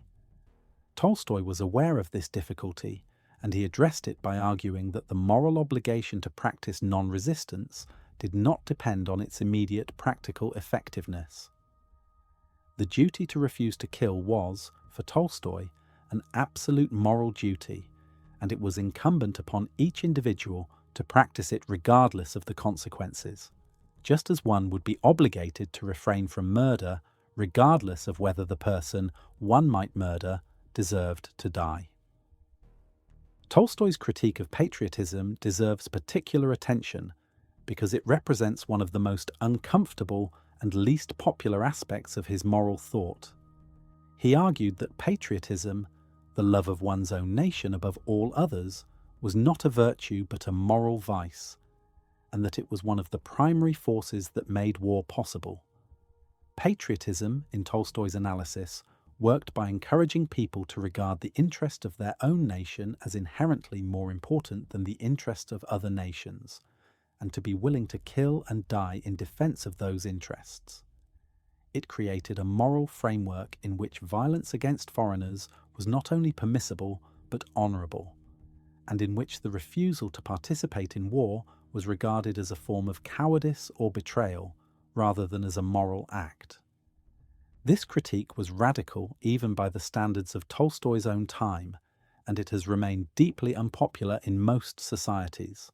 The idea that love of one's country might be a moral failing rather than a moral virtue strikes most people as not only wrong but offensive. Tolstoy was aware of this reaction and addressed it directly in several of his essays.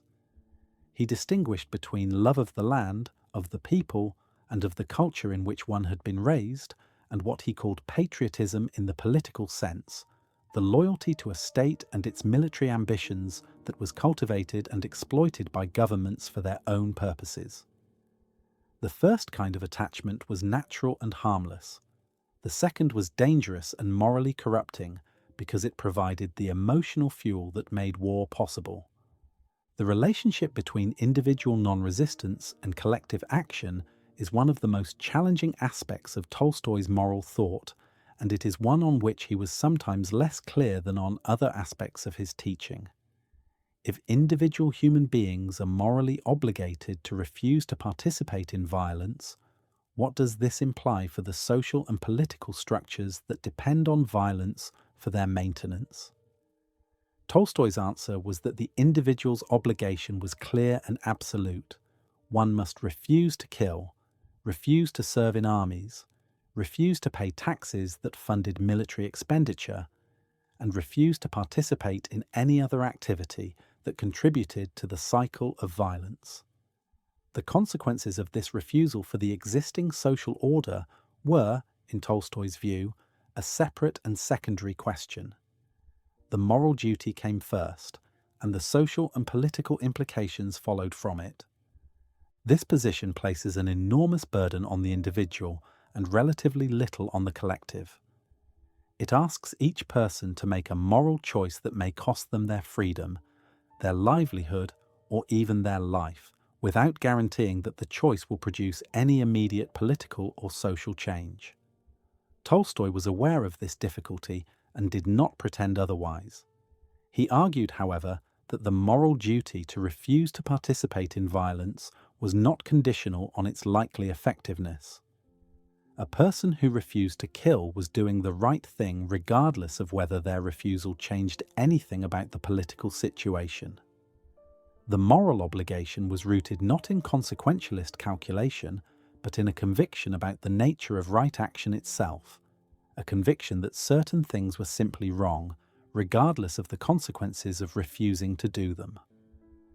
The essay known as The Kingdom of God is Within You, published in 1894, represents one of Tolstoy's most comprehensive and most passionate statements of his doctrine of non-resistance. In this work, he argues at length against every justification that has been offered for the use of violence, including self-defense, the defense of the innocent, the maintenance of social order, and the pursuit of justice. He examines each argument carefully and concludes that none of them can withstand moral scrutiny. Violence, in Tolstoy's view, never actually solves the problems it claims to solve. It merely creates new problems, new grievances, and new occasions for further violence. The only genuine solution to the problems that violence is supposed to address is a transformation of human consciousness, a shift from the competitive, fear-based orientation that makes violence seem necessary to a cooperative, love-based orientation that makes it impossible. This vision of moral transformation as the foundation of social change is one of the most important aspects of Tolstoy's legacy. It suggests that the root cause of social problems is not institutional, but moral, not a matter of bad laws or bad governments, but a matter of bad habits of heart and mind. And it suggests that the solution to these problems must therefore begin not with the reform of institutions, but with the transformation of individuals. This emphasis on individual moral transformation as the precondition for social change would have a significant influence on the later work of Gandhi and King, both of whom understood their movements not simply as political campaigns, but as moral and spiritual enterprises designed to transform not only the relationship between oppressor and oppressed, but the moral character of both. Ivan Ilyich Golovin is, at the beginning of the story, a successful civil servant in 19th century Russia. He has risen through the ranks of the judicial bureaucracy, has married well, has maintained a respectable household, and has conducted his career with the careful attention to social advancement that was expected of men of his station. He is not by any means a villain or a monster. He is, in many respects, exactly the kind of person that his society has asked him to be: competent, agreeable, socially adept, and dedicated to the pursuit of the modest ambitions that define success in his world. He has never asked himself whether the life he is living is genuinely good or genuinely meaningful. The question has simply never arisen, because the life he is living is, by the standards of everyone around him, perfectly adequate. Then Ivan Ilyich becomes ill. The illness is gradual at first, a vague discomfort that he dismisses as insignificant, and then it becomes more serious, and then it becomes unmistakably terminal. The doctors he consults are unable to offer him a clear diagnosis or a hopeful prognosis, and the medical procedures he undergoes bring him only pain and expense without any corresponding improvement in his condition. As the illness progresses, Ivan Ilyich is forced, for the first time in his life, to confront the fact that he is going to die, and that the death he is approaching will be the end of everything he has valued and worked for. The response of the people around him to his illness is one of the most devastating aspects of the story. His colleagues at work are sympathetic in the superficial way that social convention demands, but they are also, beneath the surface of their sympathy, relieved that it is Ivan Ilyich who is dying and not them, and they are already calculating how his death might affect their own positions and prospects. His wife manages the household with the same efficiency she has always shown, but her concern for him is mixed with a growing irritation at the inconvenience his illness is causing, and a barely concealed anxiety about the financial implications of his death. His friends visit, but their visits are perfunctory and uncomfortable, and they leave as quickly as social propriety allows. Ivan Ilyich is increasingly alone with his suffering, and as the isolation deepens, he begins to confront questions that he has spent his entire life avoiding. Was the life he lived actually good? Was it actually meaningful? Did he actually love anyone, or did he simply perform the motions of love in accordance with the expectations of his social world? These questions torment him, and the torment is intensified by the fact that he has no framework within which to answer them. He has never developed the habit of genuine moral reflection. He has never asked himself what he truly valued or what kind of person he genuinely wanted to be. The entire infrastructure of his inner life has been built on the assumptions of his society, and now that those assumptions are being stripped away by the approach of death, there is nothing beneath them. The one person in the story who responds to Ivan Ilyich's suffering with genuine compassion and genuine presence is a young peasant servant named Gerasim. Gerasim tends to Ivan Ilyich's most basic physical needs, including the care that his illness requires, and he does so with a natural kindness and a complete absence of the discomfort and evasion that characterize everyone else's interactions with the dying man. Gerasim does not pretend that Ivan Ilyich is not dying. He does not offer false comfort or awkward reassurance. He simply acknowledges the reality of the situation and responds to it with a straightforward warmth that Ivan Ilyich finds, in his final weeks, to be the closest thing to genuine human connection he has ever experienced. Gerasim represents, in the moral economy of the story, the possibility of authentic human relationship, a relationship that is not governed by social calculation or by the need to maintain appearances, but by a simple recognition of the other person's suffering and a willingness to be present to it. His peasant origins are significant in this context. Tolstoy was not romanticizing the peasantry in any simple or sentimental way. He was making a moral observation that the habits of artifice and evasion that characterized the lives of educated, comfortable Russians were, in many cases, absent in the lives of people who had not been shaped by the same social expectations. Gerasim's goodness was not the product of moral reasoning or spiritual discipline. It was the product of a life that had not yet been corrupted by the need to maintain a facade. The final pages of the story describe Ivan Ilyich's death, and they are among the most psychologically and spiritually intense pages Tolstoy ever wrote. Ivan Ilyich's suffering intensifies to the point where it becomes unbearable, and he is confronted, in the last hours of his life, with a choice that has no comfortable resolution. He can continue to deny the truth about his life, to maintain the fiction that everything was fine and that his suffering is simply an unfair misfortune, or he can face the truth honestly, acknowledge that his life was lived in accordance with false values, and accept whatever understanding or peace that honesty might bring. In the final moments, Tolstoy suggests, Ivan Ilyich makes the second choice. The terror that has gripped him dissolves, and he dies in a state of something that resembles peace, though the story does not specify exactly what has changed in him or what understanding he has reached. The death of Ivan Ilyich is not, despite its bleakness, a nihilistic work. It does not argue that life is meaningless, or that all human beings are doomed to the same fate as Ivan Ilyich. What it argues is that the particular way of living that Ivan Ilyich has chosen, a way that prioritizes social respectability over genuine moral engagement, that avoids the hard questions of existence in favor of comfortable routine, is a way that leads inevitably to the kind of spiritual emptiness that Ivan Ilyich confronts at the end of his life. The alternative, the life that Gerasim represents, is not described in detail, but its existence is implied, and its possibility is, in the context of the story, the most important thing. The novella also raises questions about the nature of death and our relationship to it that remain as urgent now as they were when Tolstoy wrote them. Most people, Tolstoy observed, live as though death were not real, as though it were something that happened to other people but would somehow not apply to them. This denial of death allows them to organize their lives around goals and values that would not survive honest scrutiny, and it permits them to avoid the kinds of questions about meaning and purpose that a genuine confrontation with mortality would force upon them.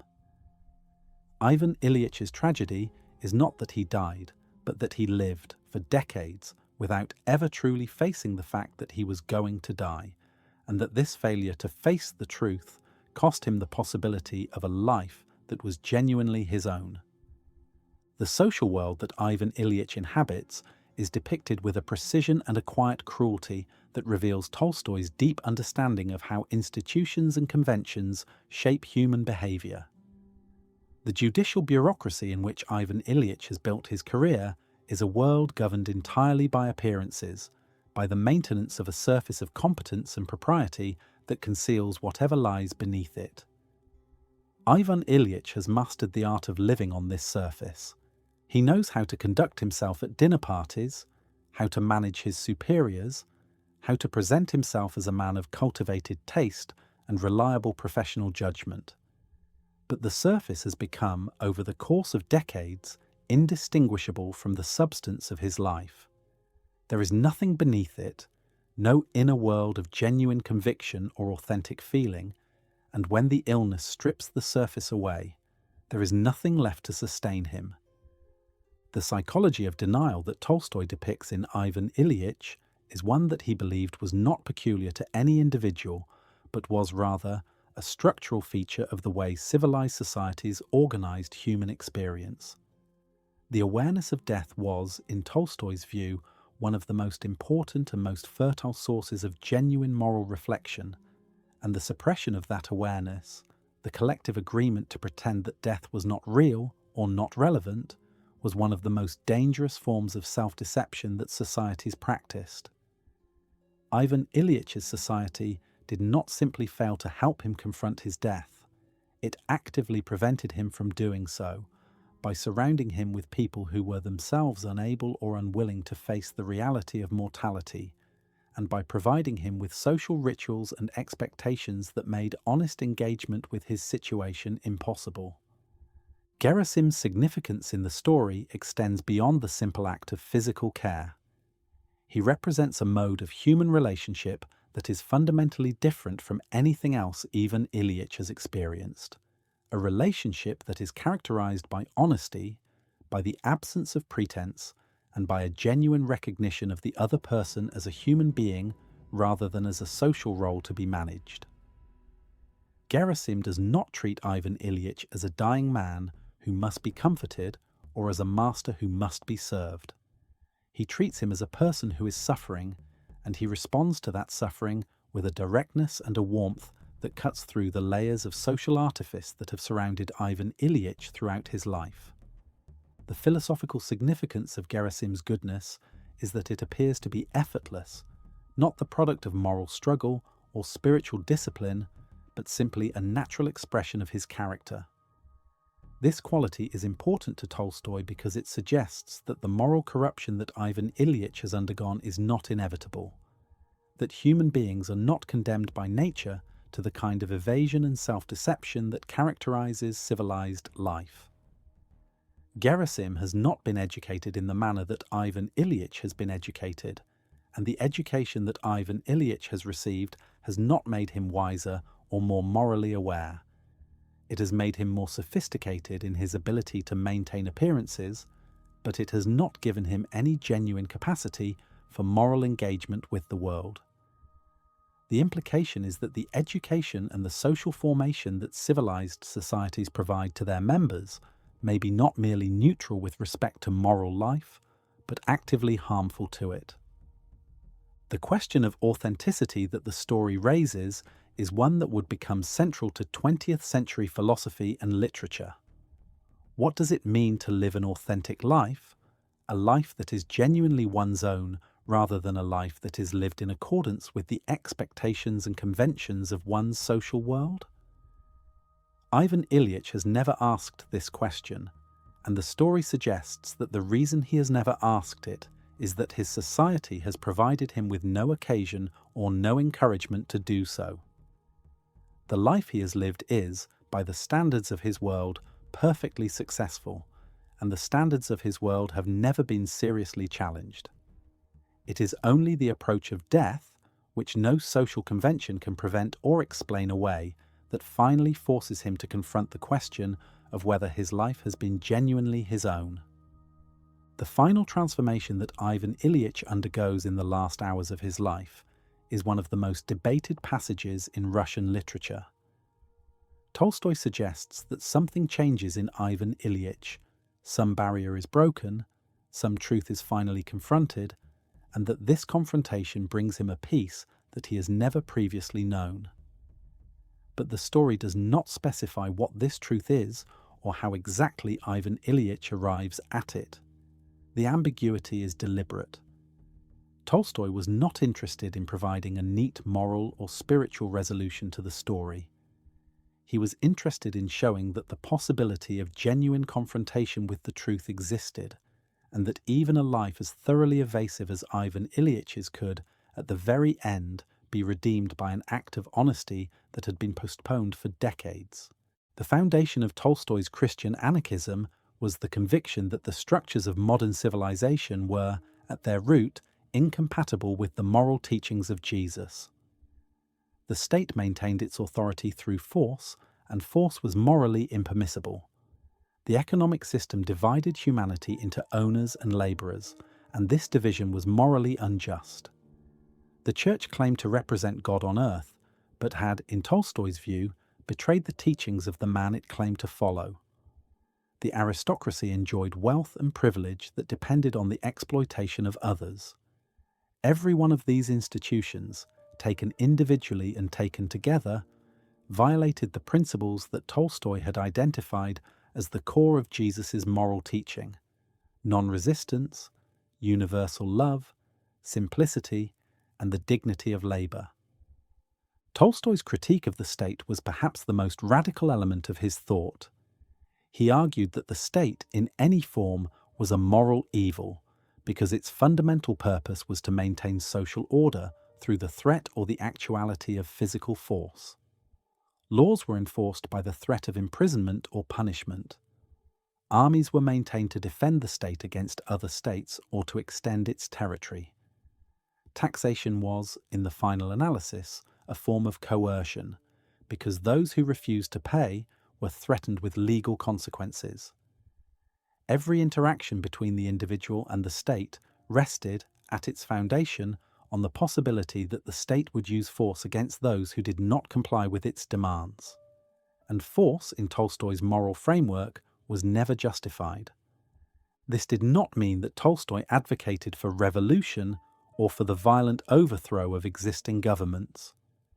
Such an approach would have been directly contradicted by his own doctrine of non-resistance. What he advocated instead was a gradual withdrawal from the structures of the state and the social order, a progressive simplification of one's life that reduced dependence on the institutions he regarded as morally corrupt. The individual who practiced non-resistance, who refused to participate in war, who did not rely on the state for protection or on the economic system for sustenance, was already, in Tolstoy's view, living outside the moral authority of the state, regardless of what laws that state might claim to impose. The emphasis on manual labor was central to Tolstoy's vision of the good life. He argued that the division of society into those who worked with their hands and those who did not was the most fundamental moral disorder in civilization. The aristocracy, the merchants, the professionals, and the clergy all lived to varying degrees on the labor of others, and this dependence on the labor of others was, for Tolstoy, a form of moral parasitism that corrupted everyone involved in it. The person who did not work with their hands was, regardless of the intellectual or social value they might contribute to society, living dishonestly because their comfort depended on a system of exploitation that they were unwilling to acknowledge or address. Tolstoy himself began, in the 1880s and 1890s, to practice what he preached, though the practice was never complete, and the gap between his teaching and his lifestyle remained one of the most discussed aspects of his life. He learned to make shoes, to sow and reap grain, and to perform various other forms of manual labor. He wore the simple clothing of a Russian peasant rather than the dress of a nobleman. He reduced his personal consumption to a minimum, eating plain food and avoiding the luxuries that his wealth made available to him. He gave away a significant portion of his estate and the proceeds from his literary works, though the administration of this giving was often complicated by the opposition of his wife and the practical difficulties of transferring wealth in a society that was not structured to accommodate such transfers. The contradictions in Tolstoy's personal life were real and significant, and they were noted, with varying degrees of sympathy, by almost everyone who observed him. He continued to live at Yasnaya Polyana, one of the largest and most comfortable estates in the region. He continued to benefit in many ways from the wealth and social position that his family had accumulated over generations. His wife continued to manage the household in the manner of a wealthy nobleman's wife, and the domestic life at Yasnaya Polyana did not in most respects resemble the life of simplicity and labor that Tolstoy preached. These contradictions caused Tolstoy genuine anguish, and they became a source of increasing tension in his marriage. Sophia, who had devoted her life to maintaining the household and raising their children, found Tolstoy's moral demands both impractical and, in some respects, cruel. She had not signed up, as she sometimes expressed it, for a life of poverty and asceticism, and she resented being made to feel guilty about the comfort that Tolstoy's own fame and wealth had made possible. The Tolstoyan communities that emerged in the 1880s and 1890s in Russia and in other countries were attempts by followers of Tolstoy to put his teachings into practice in a more consistent and sustained way than Tolstoy himself had managed. These communities, sometimes called Tolstoyan colonies or anarchist communes, were small groups of people who attempted to live according to the principles Tolstoy had articulated: manual labor, communal ownership of resources, nonviolence, vegetarianism, and the rejection of institutional religion. They varied enormously in their size, their duration, and their degree of success. Some lasted for years and provided genuine alternatives to the dominant social order. Others collapsed quickly under the weight of internal disagreements or the pressure of a hostile state. The communities faced practical difficulties that were inherent in the attempt to live according to radically different moral principles within a society that was organized on entirely different foundations. The state did not recognize the moral authority of the Tolstoyan vision and did not make allowances for those who wished to live outside its structures. The economic system did not offer easy paths for people who wished to live on the basis of manual labor and mutual aid rather than on the basis of wage employment or property ownership. And the social expectations of the surrounding culture exerted a constant pressure on the members of these communities to conform to norms that they had consciously rejected. Despite these difficulties, the Tolstoyan movement had a significant impact on the development of several important social and political traditions. It influenced the development of the anarchist movement in Europe, the emergence of vegetarianism and simple living as moral and political positions, and, most significantly, the development of nonviolent resistance as a political strategy. The connection between Tolstoy's moral vision and the later work of Gandhi and King is one of the most important threads in the history of modern moral and political thought, and it will be explored in greater detail in the final chapter of this account. Tolstoy's rejection of society was not, it should be noted, a rejection of human beings. He loved people, often with a fervour that was itself contradictory to the detachment that some of his teachings seemed to require. What he rejected was the system of institutions, conventions, and assumptions by which human beings organize their collective life, and he believed, with a conviction that never wavered, that a better system was possible, one rooted in love, simplicity, and the recognition of the fundamental equality of all human beings. Whether that better system could actually be realized in the world as it existed was a question Tolstoy never fully answered, and it remains one of the most challenging and fertile questions in the history of moral and political thought. Tolstoy's rejection of meat-eating and his advocacy for vegetarianism were connected to his broader moral vision in several important ways. He argued that the killing of animals for food was morally wrong, not because animals possess the same moral status as human beings, but because the practice of killing creatures for human pleasure cultivated habits of mind and heart that were incompatible with the moral life he was trying to lead. The willingness to take life, even animal life, for the sake of appetite was, in Tolstoy's view, a symptom of a deeper moral disorder, a failure to cultivate the compassion and the restraint that genuine moral life required. His advocacy for vegetarianism also had a practical dimension. He argued that a diet based on plant foods was both healthier and more sustainable than one based on animal products, and that the industrial farming system that produced meat for mass consumption was one of the most wasteful and most morally degrading institutions of modern civilization. The novella known as the Kreutzer Sonata, published in 1889, represents one of Tolstoy's most controversial and most psychologically intense explorations of the moral corruption of desire.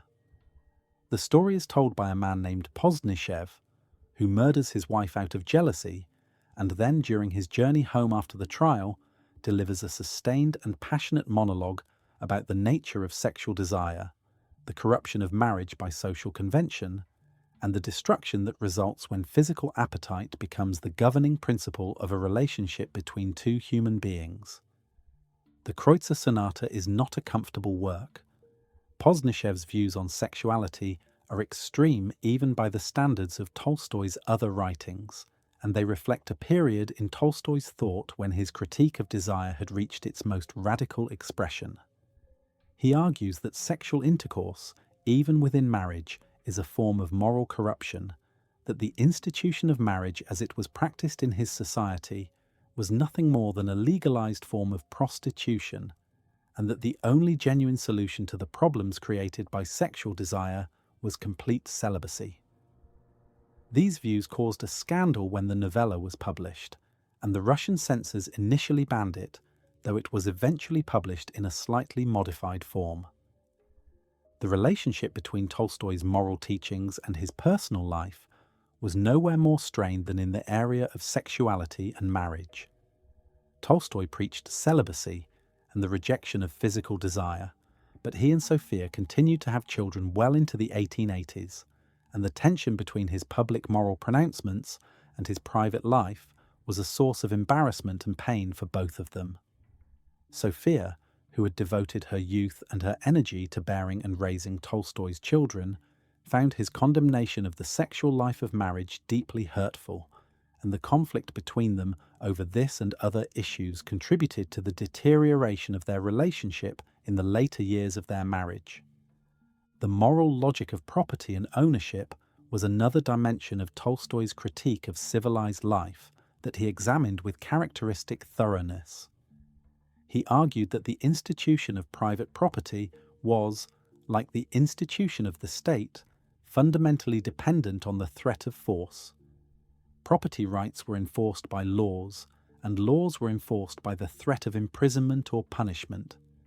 A person who refused to recognize the property rights of others and who took what they needed from the land and from the common resources of the community was, in a strict moral sense, no more wrong than the person who claimed ownership of vast tracts of land on the basis of historical accident or family inheritance. The entire system of property, in Tolstoy's view, was a form of institutionalized theft, maintained by the collective agreement of a society that had the power to enforce its claims through violence. This critique of property had profound implications for Tolstoy's understanding of his own position in Russian society.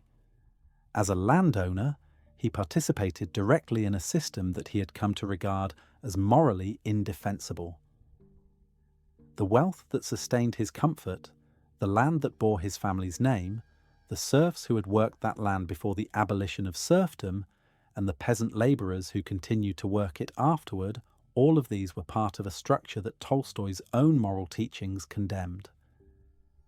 The tension between his teaching and his life was, in this respect, not merely a personal failing, but a structural problem, a problem created by the fact that he had been born into a system that his own moral reasoning told him was wrong, and that he could not entirely escape without a degree of renunciation that his family, his society, and even his own habits of comfort made extremely difficult. The Tolstoyan communities that attempted to resolve this tension by actually living according to the principles Tolstoy had articulated faced challenges that illuminated the gap between moral aspiration and practical reality. Members of these communities often found that the ideals of simplicity, mutual aid, and the rejection of social hierarchy were extraordinarily difficult to maintain in practice. The habits of competition, individualism, and social differentiation that Tolstoy's teaching condemned were deeply rooted in human psychology, and they tended to reassert themselves even in communities that had been consciously designed to eliminate them. The communities that survived longest were, in general, those that developed flexible enough structures to accommodate the inevitable tensions between ideal and practice without dissolving entirely. Leo Tolstoy died on November 20th, 1910, at the age of 82. He died not at Yasnaya Polyana, but at a small railway station called Astapovo, in circumstances that captured in a single image the central contradiction of his life. In the final days of October 1910, Tolstoy left Yasnaya Polyana secretly in the middle of the night without telling his wife. He intended to travel south to live among the peasants and monks of the Caucasus in the manner his teachings demanded. He was ill when he left, and the journey exhausted him. He collapsed at Astapovo station and was unable to continue. He was taken to the station master's house, where he lay dying for several days, attended by his daughter and by a small circle of followers. Sophia arrived, but Tolstoy refused to see her. He died on the morning of November 20th, peacefully, in his sleep. The image of the great writer fleeing his comfortable estate in the middle of the night to live among the poor and dying in a railway station before he could reach his destination is one of the most powerful and most discussed images in the history of modern literature and moral thought. It captures both the sincerity of Tolstoy's moral convictions and the impossibility, as it proved, of fully living them out within the world as it was. He had spent decades teaching that wealth and comfort were moral corruptions, and in the end he had tried, belatedly and imperfectly, to escape them. The attempt failed, but the fact that he made it, at the age of 82, ill and alone, speaks to the depth of his moral commitment in a way that no amount of writing or preaching could have matched. The legacy of Tolstoy's moral and philosophical vision is vast and extends far beyond the boundaries of literature or philosophy. The most consequential expression of that legacy is to be found in the history of nonviolent resistance, the tradition of moral and political action that draws its intellectual and spiritual foundation from Tolstoy's teachings, and that has shaped the course of 20th century history in ways that few other intellectual movements can claim. Mahatma Gandhi's engagement with Tolstoy's thought began, as has been noted, with their direct correspondence in 1908, but Gandhi's debt to Tolstoy extended far beyond their personal exchange of letters. The entire framework of Gandhi's moral and political philosophy, the concept of satyagraha, the practice of ahimsa or non-violence, the rejection of material wealth as a moral good, the emphasis on manual labour and simplicity, all of these drew on ideas that Tolstoy had articulated and that Gandhi found both intellectually compelling and practically applicable to the situation of Indians living under British colonial rule. Gandhi developed Tolstoy's doctrine of non-resistance into something more strategically sophisticated than Tolstoy himself had envisioned.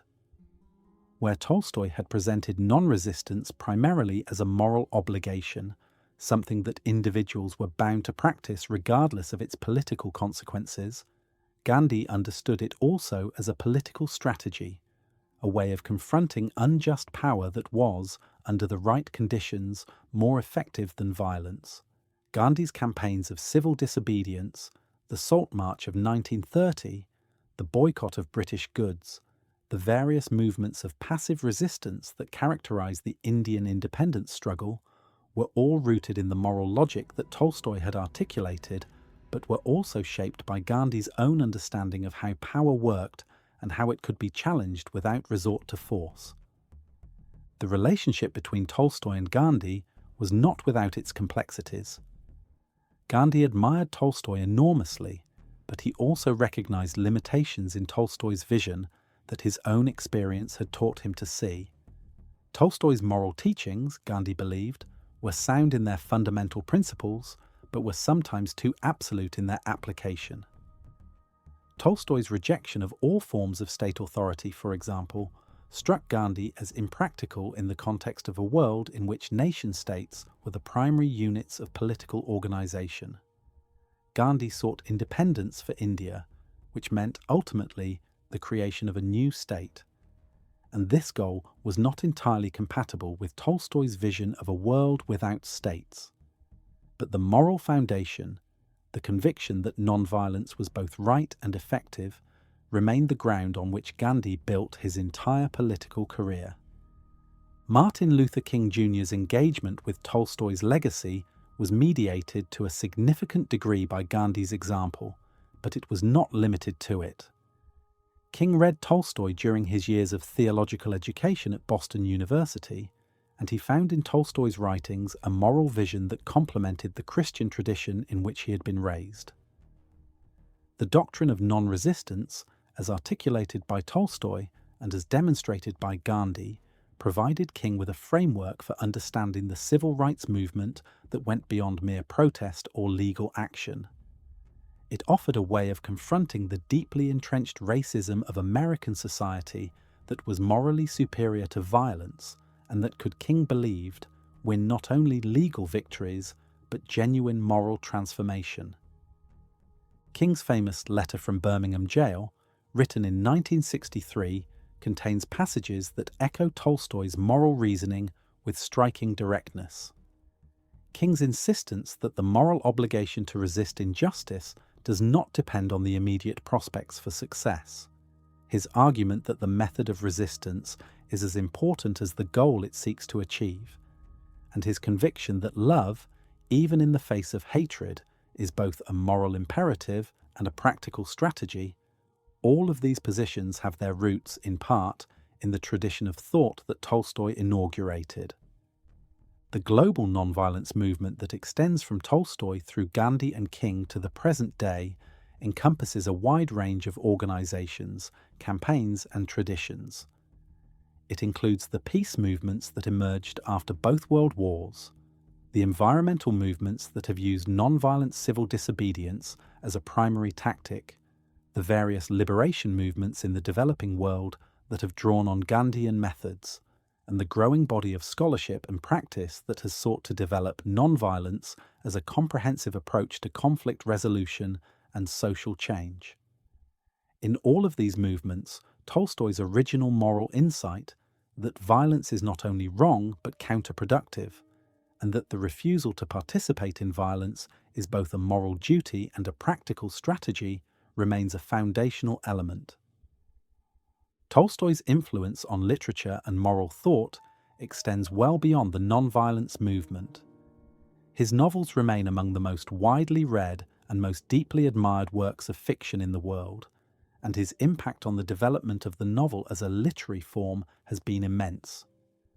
Writers across the 20th century acknowledged his influence and the questions he raised about the relationship between art and morality, between the pleasures of fiction and the demands of genuine moral engagement, continue to shape literary criticism and the practice of writing.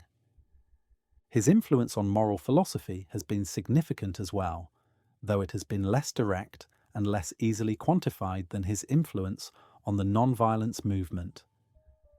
Tolstoy's insistence on the primacy of practice over theory, his conviction that moral truth was to be found not in abstract argument, but in the way one actually lived, anticipated, and in some ways prepared the ground for several important developments in 20th century moral thought.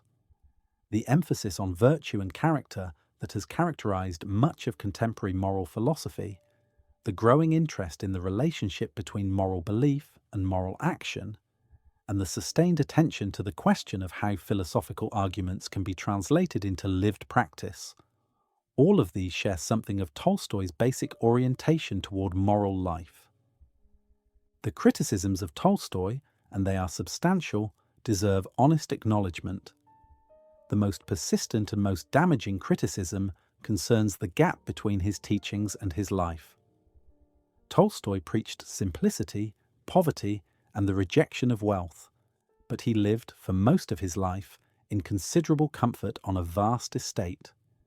He taught non-resistance and non-violence, but he did not extend these teachings in any consistent way to his treatment of his wife and family, where his demands and his moral absolutism caused real and lasting harm. He taught the equality of all human beings, but his engagement with the actual lives of the peasants and labourers he claimed to champion was often superficial and paternalistic.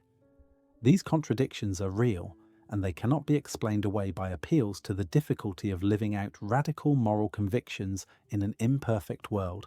There is also a more philosophical criticism of Tolstoy's moral vision, one that concerns its practical applicability.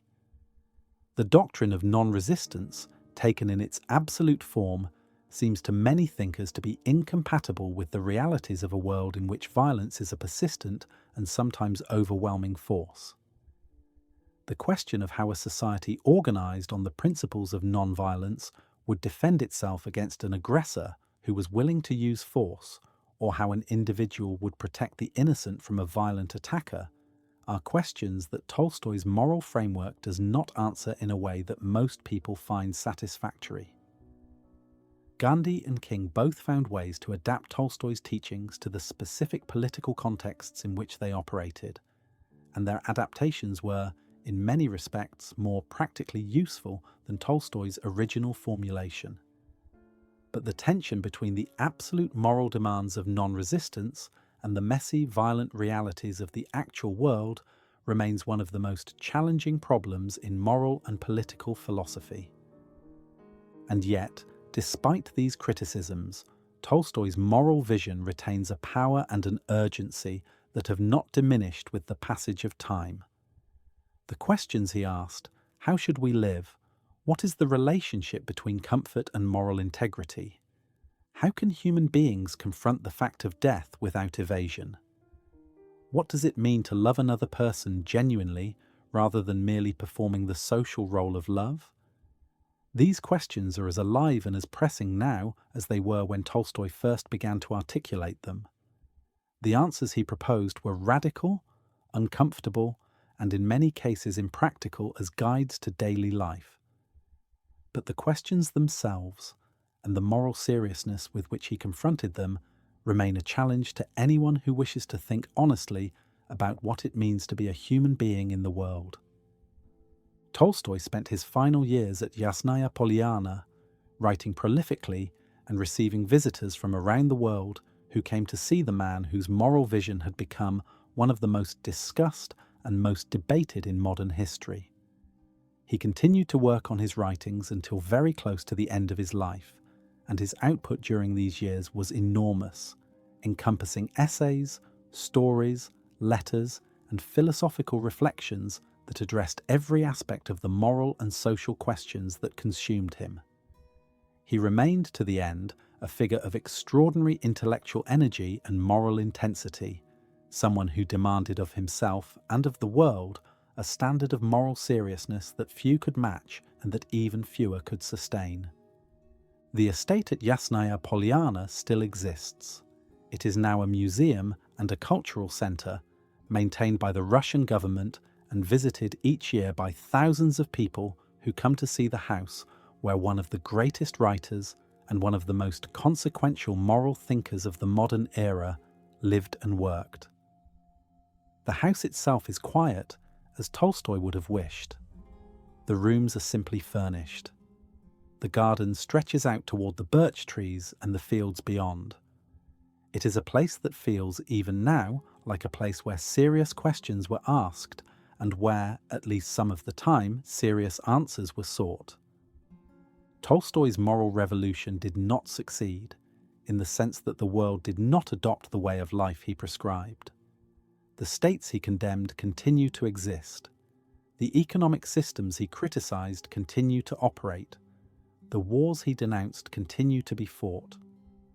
But the tradition he inaugurated, the tradition of moral resistance to violence and the assertion of human dignity through non-violent action, has changed the world in ways that cannot be undone. From the independence of India to the desegregation of the American South, from the peace movements that shaped the politics of the 20th century to the continuing struggles for justice and human rights around the globe, Tolstoy's moral insight remains a living force, carried forward by generations of men and women who have found in his teachings not only a moral vision, but a practical method for confronting the darkness of the world with something other than darkness. The question Tolstoy spent his life trying to answer, how should we then live, remains open. It will always remain open because it is not the kind of question that admits of a final, definitive answer. But the way in which Tolstoy asked it, with a depth of honesty, a willingness to sacrifice comfort for truth, and a moral seriousness that few have matched, continues to set the standard by which we might measure our own attempts to confront the same question. He was not a saint. He was not consistent. He was not always kind. But he was, in the deepest sense, serious. And in a world that so often prefers comfortable evasion to honest inquiry, that seriousness remains perhaps his most lasting and most valuable gift.